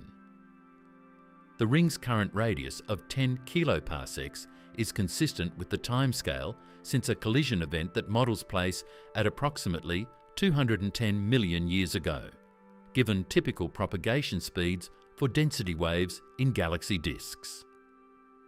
This ring is therefore not a permanent structural feature of Andromeda's spiral pattern, but a transient consequence of a specific collision event, which is currently visible because we happen to be observing Andromeda approximately 210 million years after the event occurred. The dust lanes that are visible in optical images represent the near-side spiral arm structures where the high dust column density along the line of sight produces visible obscuration of the background bulge light. Estimates based on the dust mass and the disk geometry suggest that the optical depth through these dust lanes at visible wavelengths can reach values of several, meaning that only a small fraction of the light from stars behind the dust lane escapes in the optical. In the infrared at 3.6 micrometers, the optical depth through the same lane is reduced by a factor of approximately 20 compared to visible light, and at 8 micrometers it is essentially transparent. Stars behind the dust lanes that are invisible in optical images are cleanly detected in the Spitzer infrared images, revealing stellar populations that would be entirely missed in an optical-only survey. How Andromeda is eating its neighbours right now. The process by which large galaxies grow by accreting smaller ones is not a phenomenon confined to the distant past. It is happening around Andromeda right now, and the evidence for ongoing accretion is distributed across the halo in the form of tidal streams, disrupted satellites, and populations of stars whose chemistry and kinematics identify them as recently arrived from external sources. The giant stellar stream is the most prominent example, but it is not the only one, and the full picture of Andromeda's current feeding activity reveals a galaxy that is actively and continuously consuming its environment. The PANDAS survey detected at least 17 distinct substructures in Andromeda's halo beyond the giant stellar stream, including features designated as the northeast shelf, the southwest cloud, the west shelf, and a series of smaller streams and overdensities at various projected radii. Each of these substructures represents a different stage in the tidal disruption of an infalling satellite galaxy. The northeast shelf, for example, is a broad enhancement of stellar density on the northeastern side of Andromeda's inner halo at a projected radius of roughly 15 to 40 kiloparsecs. Simulations by Fardal and collaborators showed that the northeast shelf is consistent with being a tidal shell, a configuration of stars that were once part of the giant stellar stream's progenitor, but were scattered to different orbital energies during the pericenter passage, creating a coherent density enhancement at the apocenter of their new orbits. The southwest cloud, detected at a projected radius of approximately 70 to 90 kiloparsecs, is a distinct stellar overdensity with a somewhat different stellar population than the giant stellar stream, suggesting it may be the remnant of a different, lower-mass satellite galaxy being disrupted on a different orbit. McConaughey and collaborators identified the southwest cloud in the PANDAS data and estimated its stellar mass at approximately 10 to the 7 solar masses, comparable to a faint dwarf spheroidal galaxy. The cloud shows no clear velocity substructure in the limited spectroscopic data available, which may indicate either that it is being rapidly phase mixed into the halo or that it represents the final dispersal stage of a satellite that was disrupted more than a few orbital periods ago. Several of Andromeda's currently surviving dwarf satellite galaxies show signs of tidal interaction with the main galaxy. Andromeda Uis and Andromeda 2, two of the brighter dwarf spheroidals in the satellite system, have outer stellar profiles that deviate from smooth exponential distributions in a way consistent with tidal truncation, where the outer stars of the dwarf galaxy are being stripped away by Andromeda's gravitational field and are being dispersed into the stellar halo. Andromeda 99, discovered in PANDAS data and reported by McConaughey and collaborators in 2008, is one of the lowest surface brightness galaxies known, with a half-light radius of approximately 1.7 kiloparsecs and a stellar mass of only a few times 10 to the 5 solar masses. Its diffuse, extended structure may reflect advanced tidal disruption that has puffed out its stellar distribution by removing mass from its outer regions. The neutral hydrogen observations of Andromeda's environment reveal additional ongoing accretion in the form of high-velocity gas clouds surrounding the galaxy. High-velocity clouds are concentrations of neutral hydrogen gas moving at velocities inconsistent with the normal rotation of the galaxy's disk, and they are thought to represent either tidally stripped gas from infalling satellites or clouds of intergalactic gas being accreted directly from the circumgalactic medium. The GBT High-Resolution HI survey, conducted with the Green Bank telescope and reported by Thilke and collaborators in 2004, detected an extensive complex of neutral hydrogen clouds surrounding Andromeda to projected radii of approximately 50 kiloparsecs, with total hydrogen masses of approximately 10 to the 8 solar masses in the catalogued cloud population. Some of these high-velocity clouds appear to be associated with specific satellite galaxies or stream features, suggesting that they are the gaseous component of tidally stripped satellite material. Others appear to be isolated concentrations with no obvious optical counterpart, which could represent dark or nearly dark dwarf galaxies, intergalactic gas clouds, or stripped gas that has become separated from its parent satellite's stellar body. The total mass of gas being accreted onto Andromeda from these high-velocity clouds, if the accretion rate can be estimated from the cloud velocities and distances, is roughly consistent with the amount needed to sustain Andromeda's current star formation rate of 0.25 to 0.4 solar masses per year for several billion years into the future, suggesting that the galaxy is being continuously replenished by infalling material from its environment. Messier 33, the Triangulum galaxy, occupies a special place in Andromeda's feeding hierarchy.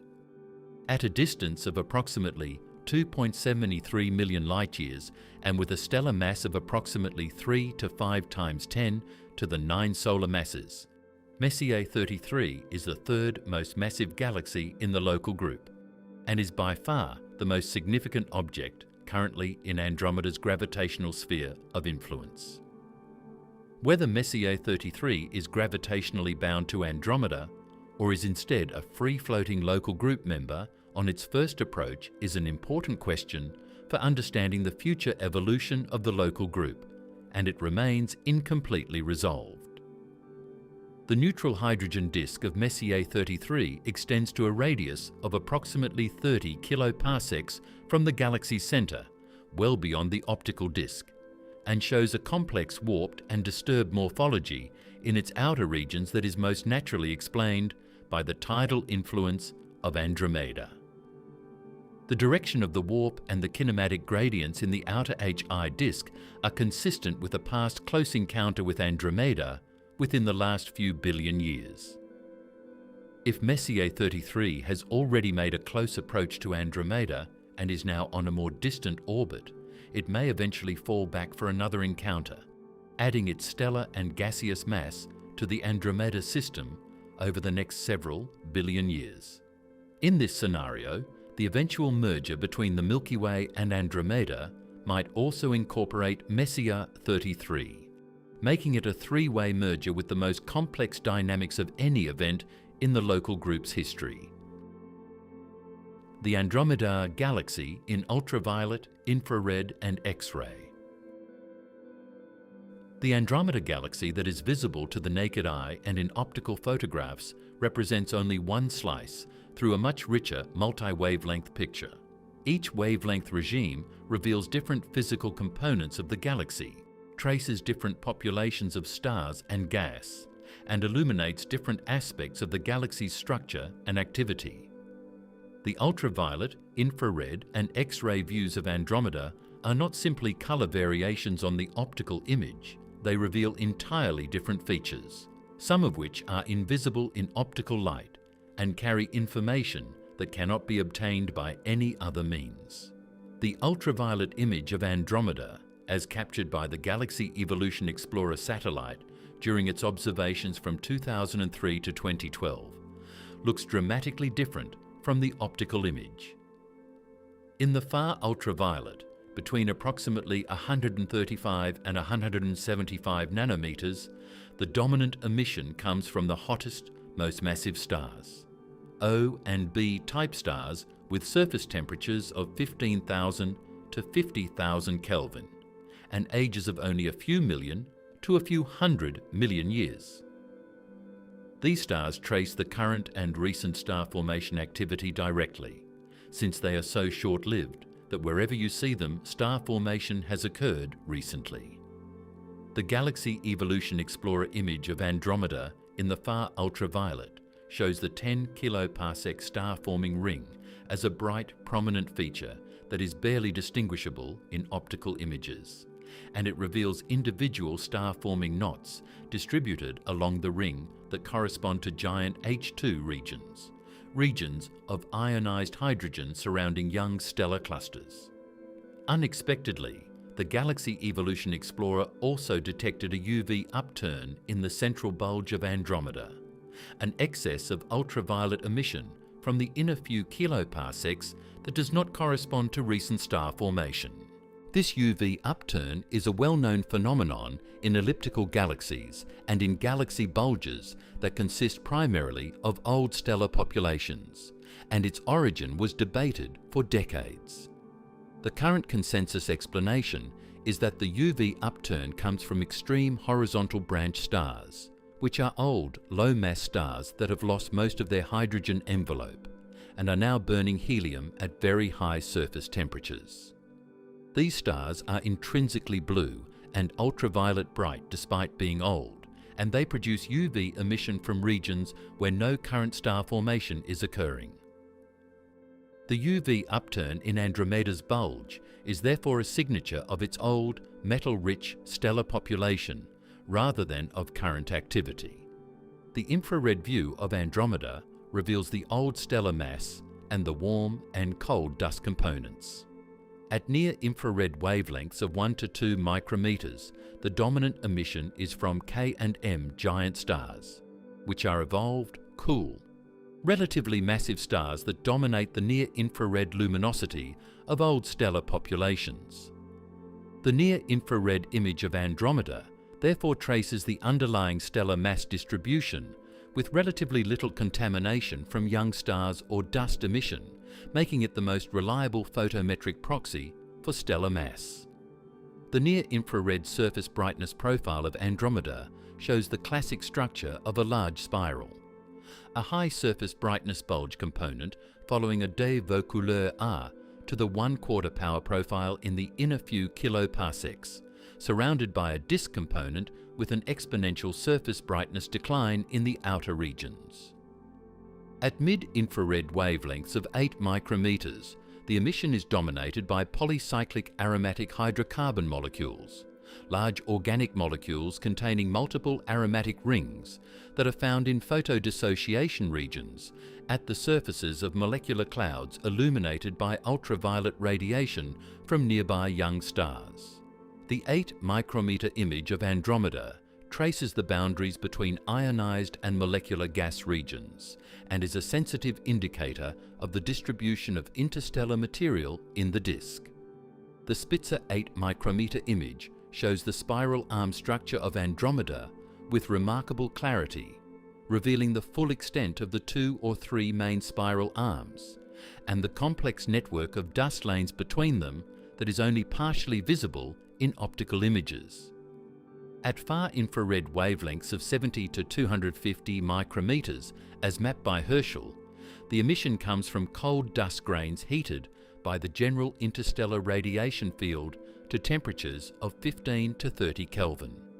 The Herschel maps reveal the full extent of the cold dust disk, which extends to a radius of approximately 25 kiloparsecs and shows a filamentary structure on scales of a few hundred parsecs associated with individual molecular cloud complexes and spiral arm segments. The total far infrared luminosity of Andromeda, integrated over all wavelengths, is approximately 2 × 10 to the 9 solar luminosities, which is lower than the Milky Way's estimated infrared luminosity of approximately 3 to 4 × 10 to the 9 solar luminosities, consistent with Andromeda's lower current star formation rate. The X-ray view of Andromeda, as provided by the Tundra X-ray Observatory and XMM Newton, reveals the population of X-ray binaries, supernova remnants, hot interstellar gas, and the quiescent emission from the central black hole. X-ray binaries are binary star systems in which a neutron star or black hole is accreting material from a companion star, and they are among the most luminous individual point sources in any galaxy. The Chandra surveys of Andromeda, reported by Karet in 2002 and by Trudelyubov and Priodorsky in 2004, detected several hundred X-ray point sources projected onto the disk and bulge of Andromeda, with a range of luminosities from approximately 10 to the 35 to 10 to the 39 ergs per second. Several of the most luminous X-ray sources in Andromeda exceed the Eddington luminosity for a neutron star and are classified as ultraluminous X-ray sources. The most luminous of these was reported by Middleton and collaborators in a 2012 paper and has a peak luminosity exceeding 10 to the 40 ergs per second, requiring either a black hole of approximately 100 solar masses accreting at the Eddington rate or a neutron star accreting at super Eddington rates. The origin and detailed structure of ultraluminous X-ray sources remain active research topics, with implications for our understanding of black hole and neutron star accretion physics in general. The diffuse hot gas emission from Andromeda's disk and halo, detected in soft X-rays by XMM Newton, has a temperature of approximately 300,000 to 1 million Kelvin, intermediate between the disk's warm neutral medium and the 10 million Kelvin gas in the hot corona. This warm hot gas is likely produced by supernova-driven outflows from the disk and by the thermalization of infalling gas in the halo. and it serves as a repository for the metals ejected from supernovae that have not escaped the galaxy entirely. The total X-ray luminosity of Andromeda from diffuse gas emission is approximately 5 × 10 to the 38 ergs per second, comparable to estimates for the Milky Way's diffuse X-ray emission. The speed we are falling toward each other. The kinematic description of the Milky Way Andromeda approach is more nuanced than the simple statement that Andromeda is moving toward us at approximately 110 kilometers per second. That figure represents the total relative velocity of the two galaxies' centers of mass, but both galaxies are rotating objects embedded in a common gravitational environment, and the full kinematic picture includes rotation, proper motion, the gravitational influence of the local group's other members, and the subtraction of the Sun's own motion around the Milky Way's center. The first complexity is the distinction between the heliocentric radial velocity of Andromeda and the velocity of Andromeda's center of mass relative to the Milky Way's center of mass. Andromeda's heliocentric radial velocity is approximately negative 301 kilometers per second, a blue shift indicating approach, as originally measured by Slipher and refined by subsequent high-resolution spectroscopic surveys. But the Sun is orbiting the Milky Way at approximately 220 to 230 kilometers per second, currently moving in a direction that has a component toward Andromeda. Correcting for the Sun's galactic rotation reduces the approach velocity by approximately 50 to 60 kilometers per second, while further correction for the peculiar motion of the Milky Way's center of mass with respect to the local group rest frame gives a net approach velocity of the two galaxy centers of approximately 109 kilometers per second in the radial direction. The Hubble Space Telescope proper motion measurements by Sohn, Anderson and van der Marel, published in 2012, constrained the tangential component of Andromeda's velocity to approximately 17 kilometers per second, with an uncertainty of 17 kilometers per second. This was a landmark result because it essentially ruled out the scenario in which the two galaxies miss each other entirely. If the tangential velocity were several hundred kilometers per second, the orbit would be sufficiently wide that the two galaxies might make only a distant encounter. The small measured tangential velocity means the orbit is nearly radial, and a direct merger is essentially certain. The Gaia satellite, launched by the European Space Agency in 2013 and producing its most complete data releases from 2018 onward, has provided independent constraints on the Milky Way Andromeda kinematics through measurements of the proper motions of Milky Way satellite galaxies and through constraints on the total mass of the local group. The third Gaia data release, published in 2022, refined the proper motions of several Milky Way satellite galaxies, which in turn constrain the total mass of the Milky Way and therefore the gravitational dynamics of the local group system. The van der Marel and Gaia consortium analyses are broadly consistent with an approach velocity of approximately 110 kilometers per second and a merger timescale of approximately 4 to 5 billion years. The local group environment also affects the approach velocity in subtle ways. The local group contains approximately 80 known member galaxies distributed throughout a volume roughly 10 million light-years across, concentrated in two main subgroups centered on the Milky Way and Andromeda, respectively.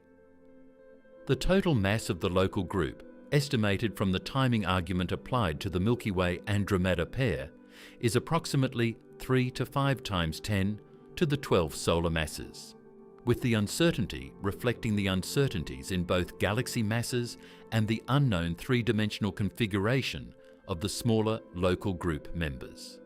The gravitational influence of the smaller members on the two dominant galaxies is small but non-negligible, perturbing the Milky Way Andromeda orbit at the few percent level.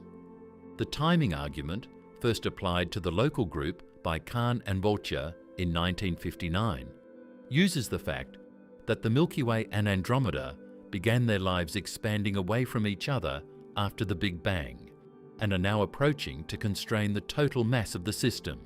The argument assumes a simplified two-body orbit and uses the current separation and relative velocity together with the age of the universe to infer the total mass. Modern applications of the timing argument using the measured proper motion to constrain the full three-dimensional velocity give total local group masses in the range of 3 to 6 times 10 to the 12 solar masses, with the Milky Way and Andromeda each contributing roughly half. The approach velocity of 110 kilometers per second, when combined with the current separation of approximately 2.51 million light-years, gives a crossing time of approximately 22 billion years if the galaxies were on a simple linear trajectory with no gravity. But gravity is constantly accelerating the approach. As the galaxies get closer, the gravitational attraction increases, so the approach accelerates continuously. Detailed orbital integrations, accounting for the masses of both galaxies and the tidal influence of the local group, show that the approach velocity will increase to several hundred kilometers per second by the time of the first close approach in approximately 3.87 billion years. At that point, the two galaxies will be moving relative to each other at a speed comparable to the internal velocity dispersion of a large elliptical galaxy, roughly 200 to 300 kilometers per second, and the entire geometry of both galaxies will be profoundly disrupted by tidal forces acting over a timescale of a few 100 million years. The ring structure and the head-on collision in the past. One of the most dramatic discoveries about Andromeda's structure in recent decades was the identification of a large-scale ring or pseudo-ring morphology in the galaxy's disk, most clearly visible in infrared and neutral hydrogen observations, that is inconsistent with the normal spiral arm structure produced by density wave theory. The 10 kiloparsec ring, mentioned in the context of dust and star formation in Chapter 13, is the most prominent component of this structure, but it is not the only ring-like feature in Andromeda's disk, and the origin of the ring system as a whole points to a specific catastrophic event in Andromeda's recent history that left a permanent morphological imprint. Ring galaxies as a class are produced when a companion galaxy falls through the disk of a larger galaxy approximately along the disk's polar axis.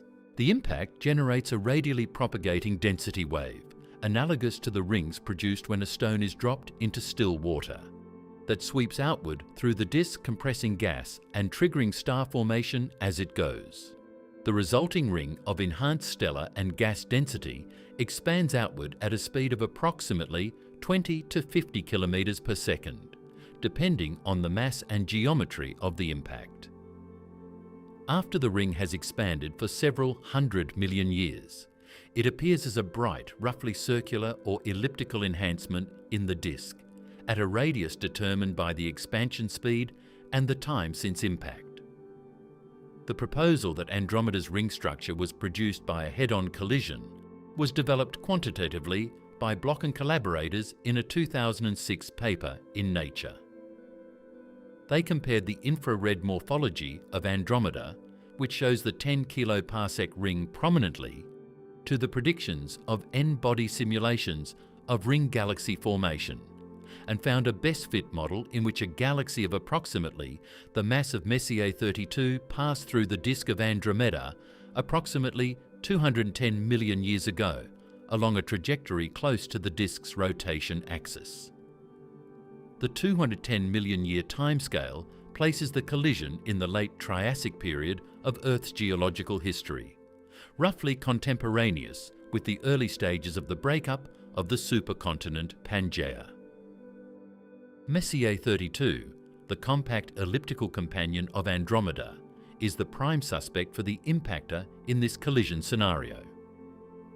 It has the right mass, it is at approximately the right distance from Andromeda to have completed a partial orbit since the impact, and its morphology as a compact elliptical is consistent with what you would expect for a formerly more extended galaxy that has been stripped of its outer stellar envelope by a close passage through Andromeda's disk.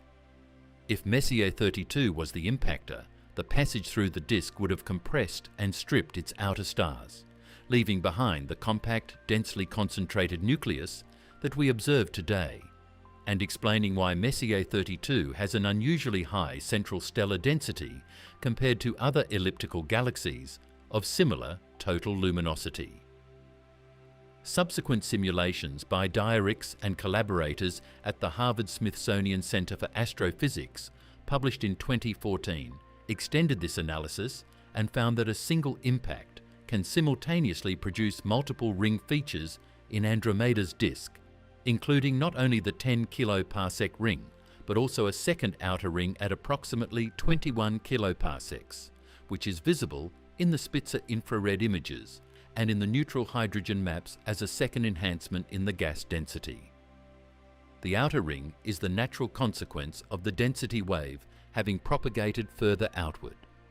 After 210 million years of expansion at approximately 50 kilometers per second, the wavefront should be at approximately 20 to 25 kiloparsecs, consistent with the observed second ring. The head-on collision interpretation also helps explain the off-center morphology of the inner disk. The 10 kiloparsec ring is not perfectly centered on the nucleus of Andromeda, but is offset by approximately 1 to 2 kiloparsecs toward the southwest. This offset is a predicted consequence of an impact that was not perfectly centered. If the impactor passed through the disk at a point slightly offset from the galactic center, the resulting ring would be eccentric, with its center displaced from the galactic nucleus. The direction and magnitude of the observed offset are consistent with an impact point close to but not exactly at the center of Andromeda, which is also the configuration that would be most likely to disturb the nucleus and potentially trigger the starburst activity seen in the star formation history.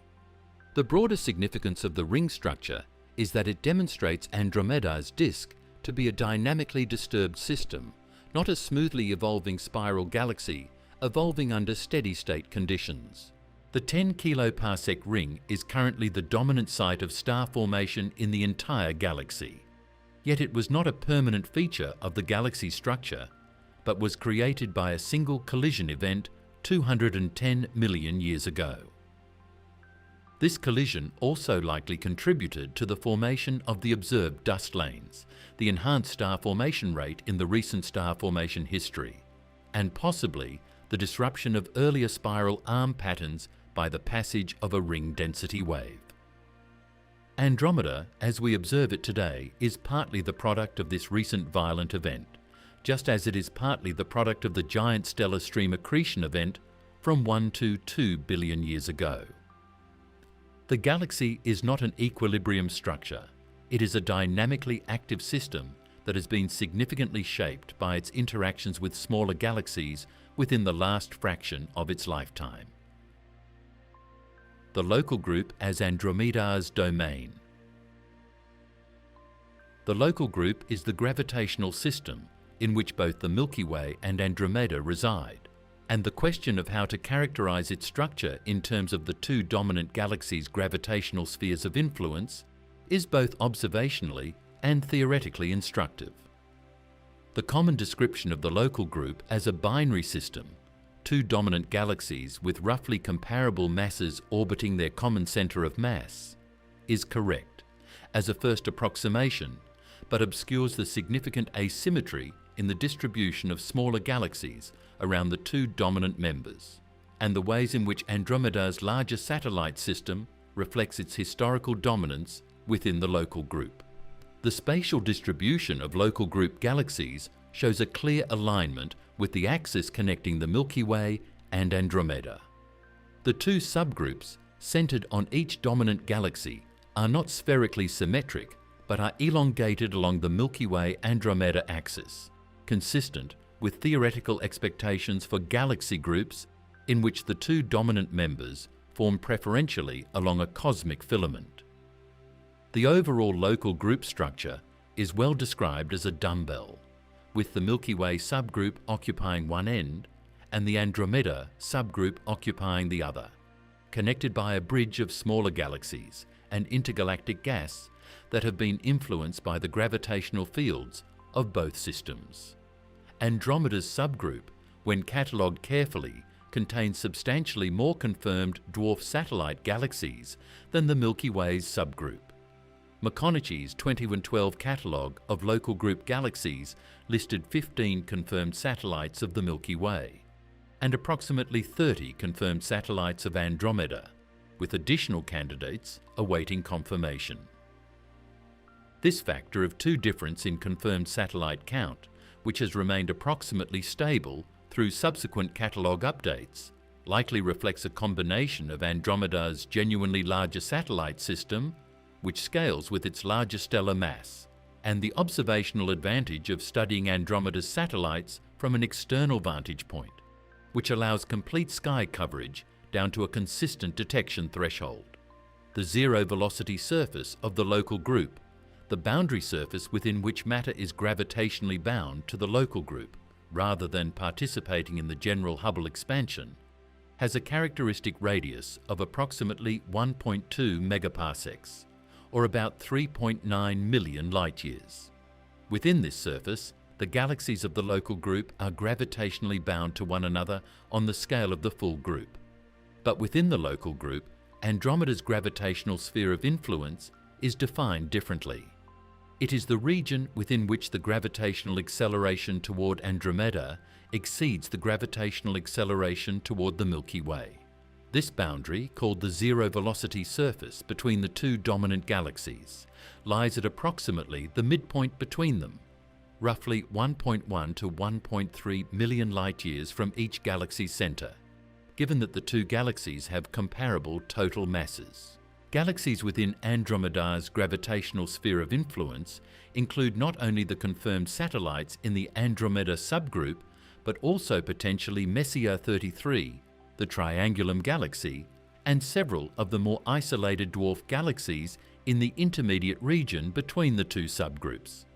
The association of these intermediate galaxies with one subgroup or the other is dynamically ambiguous, because they may be on orbits that carry them alternately into the gravitational influence of each dominant galaxy, or they may be genuinely unbound to either system and simply passing through the local group on long-period orbits.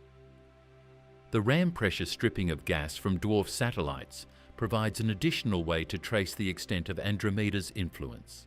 As a dwarf satellite moves through the hot gaseous halo of a large host galaxy, the ram pressure of the halo gas acts on the dwarf's own gas component, sweeping it downstream and eventually removing it entirely from the satellite's gravitational potential. The efficiency of ram pressure stripping depends on the density of the hot halo gas and on the satellite's orbital velocity through it. The fact that most of Andromeda's dwarf spheroidal satellites have no current gas content, having been stripped at some point in their orbital history, while isolated dwarf irregular galaxies at large distances from both dominant galaxies typically retain significant gas fractions, indicates that Andromeda's hot halo extends to radii of at least 150 to 200 kiloparsecs and is dense enough at those radii to effectively strip gas from dwarf satellites orbiting within it. The future of the local group as Andromeda's domain is defined by the upcoming merger. When the Milky Way and Andromeda merge into a single elliptical galaxy in approximately 5 to 7 billion years, the resulting system will be by far the dominant gravitational object in the local group, with a total stellar mass of approximately 1.5 times 10 to the 11 solar masses and a dark matter halo of order 2 times 10 to the 12 solar masses. The satellite galaxies currently associated with both systems will be absorbed into the merged galaxy satellite system over the subsequent few billion years, with some being tidally disrupted and others surviving as bound satellites in the outer halo of the merged system. The local group will then be a single dominant galaxy system rather than a binary organized around the merged product that is sometimes referred to in the literature as Milkdromeda or Andro-Milky Way. The last billion years of the merger and what survives. The final stages of the Milky Way Andromeda merger, unfolding over the billion years following the eventual coalescence of the two galactic centers, represent one of the most significant transformations that any structure in the local group will undergo before the universe enters its long de sitter phase. The merger is not an instantaneous event, but a drawn-out process of gravitational interaction, gas dynamics, star formation, and orbital decay that will reshape every component of both galaxies into something qualitatively different from what either one is today. The simulations of the merger that have been conducted using modern N-body and hydrodynamic codes, including the work of Cox and Loeb, van der Marel and collaborators, and more recently Peshkin, Locus and collaborators using higher resolution simulations, all converge on a similar broad narrative. The first close approach in approximately 3.87 billion years brings the two disk galaxies to a separation of roughly 20 to 50 kiloparsecs, well within the extent of each galaxy's stellar halo. At this separation, the tidal forces are strong enough to dramatically distort the disk structure of both galaxies, pulling out long tidal tails of stars that extend into the intergalactic medium, inducing spiral arm distortions and bar-like features driven by the tidal torque of the companion, and compressing gas in the inner disks to trigger starbursts. The starburst during the first close approach will be intense by the standards of normal galaxy evolution. Gas in both galaxies' inner disks will be funneled by the tidal torques and bar instabilities toward the galactic centers, dramatically increasing the local gas density and triggering star formation rates that may be 10 to 100 times higher than the current rates in either galaxy. The Milky Way currently forms stars at approximately 1 to 2 solar masses per year, and Andromeda at approximately 0.3 to 0.4 solar masses per year, giving a combined rate of roughly 1.5 solar masses per year. During the starburst peak, the combined rate could reach 20 to 100 solar masses per year, consistent with the rates observed in nearby interacting galaxy pairs like the Antennae galaxies, NGC 4038 and NGC 4039, which are often cited as an analogue for what the early stages of the Milky Way Andromeda merger will look like. The Antennae galaxies, at a distance of approximately 45 million light-years in the constellation Corvus, are two spiral galaxies currently in the first stages of a merger. The Hubble Space Telescope images of the antennae show thousands of young blue star clusters formed during the interaction, long tidal tails stretching tens of kiloparsecs into the intergalactic medium, and a chaotic inner region where the two nuclei are separated by only a few kiloparsecs, and the overlapping disk material is forming stars at an extraordinary rate. The antennae provide a visual and physical template for what the Milky Way and Andromeda will look like to any external observer approximately 3.5 to 4 billion years from now. After the first close approach, the simulations show the two galaxies receding from each other on a slower, more tightly bound orbit, reaching a separation of several hundred kiloparsecs before falling back together for a second approach. This second approach, approximately 4.5 to 5 billion years from now, will be even more disruptive than the first, because the galaxies have lost angular momentum and energy to tidal debris on the first pass and are now on a tighter orbit. The inner disk structures of both galaxies will be completely destroyed on the second approach, with the gas and stellar disks mixing together into a rotationally disordered system. A third and possibly fourth pass, occurring within the next few 100 million years after the second, will complete the coalescence into a single system. The final merged product will be an elliptical galaxy, or more precisely, an elliptical-like system with a structure intermediate between a classical elliptical and a lenticular galaxy, depending on how much gas remains to settle into a disk after the merger.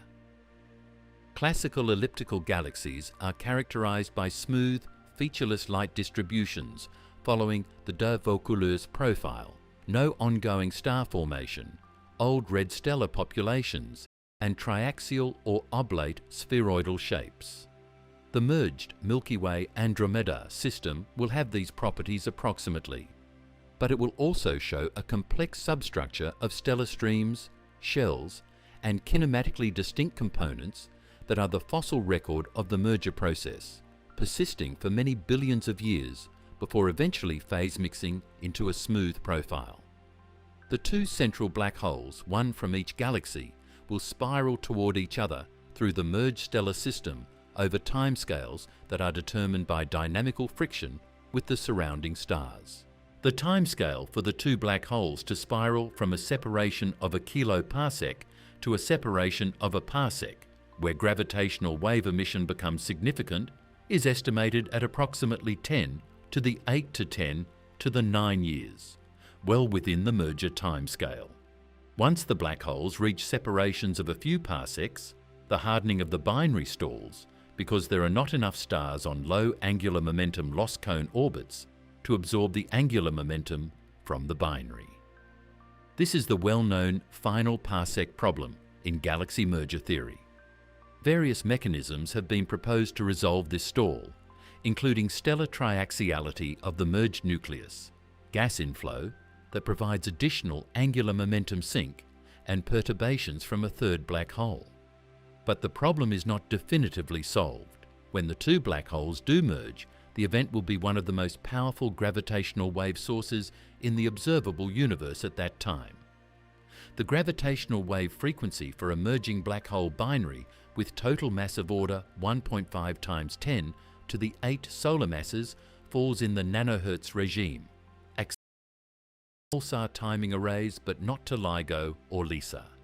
The gravitational wave signal from the in-spiral phase of the Milky Way Andromeda black hole merger will be detectable in principle by any sufficiently sensitive pulsar timing array operating in the appropriate era, though the actual merger will not produce a detectable signal until many billions of years from now.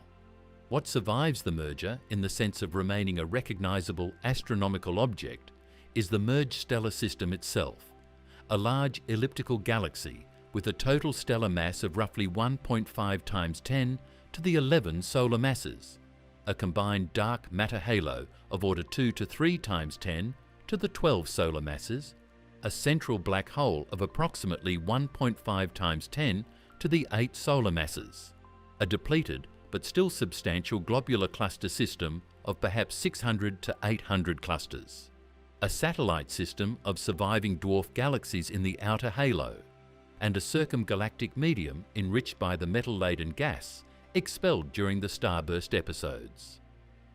The individual spiral structures of the Milky Way and Andromeda, their dust lanes, their bars, their rings, and their star-forming disks will be gone, dissolved into the smooth and featureless ellipsoidal distribution of stars that characterizes an old merger remnant.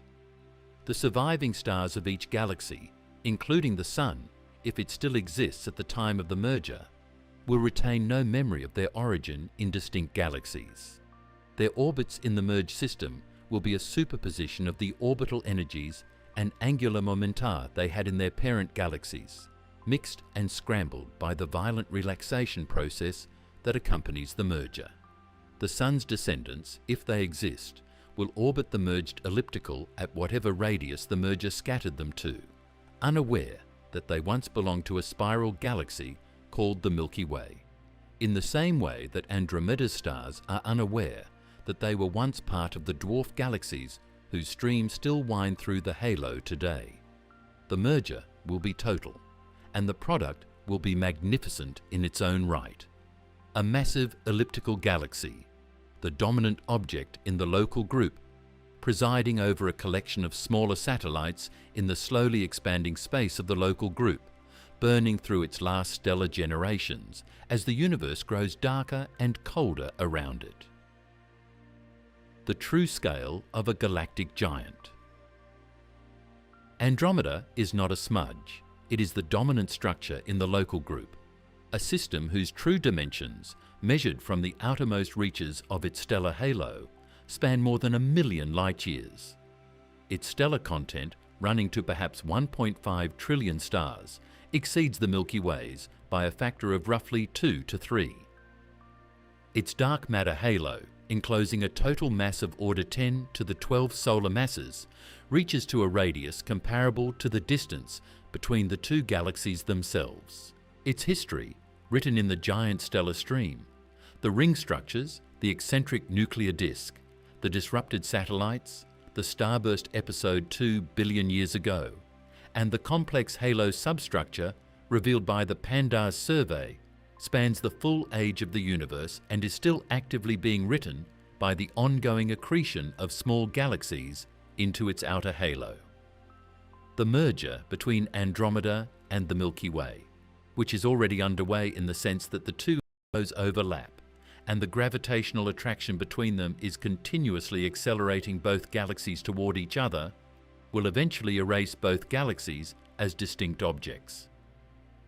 What will remain is a single elliptical galaxy, massive and ancient, orbited by the surviving remnants of both satellite systems and holding within its smoothed-out stellar distribution the scrambled orbits of stars from two great spirals.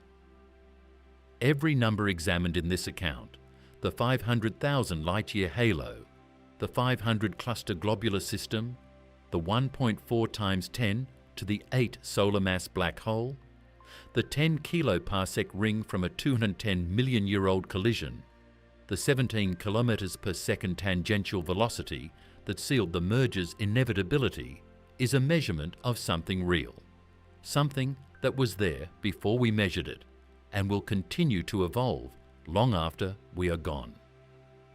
Andromeda is not an object to be admired from a distance. It is the closest example of what galaxies actually are: vast, ancient, violent, and continuously changing structures that make the observable universe what it is.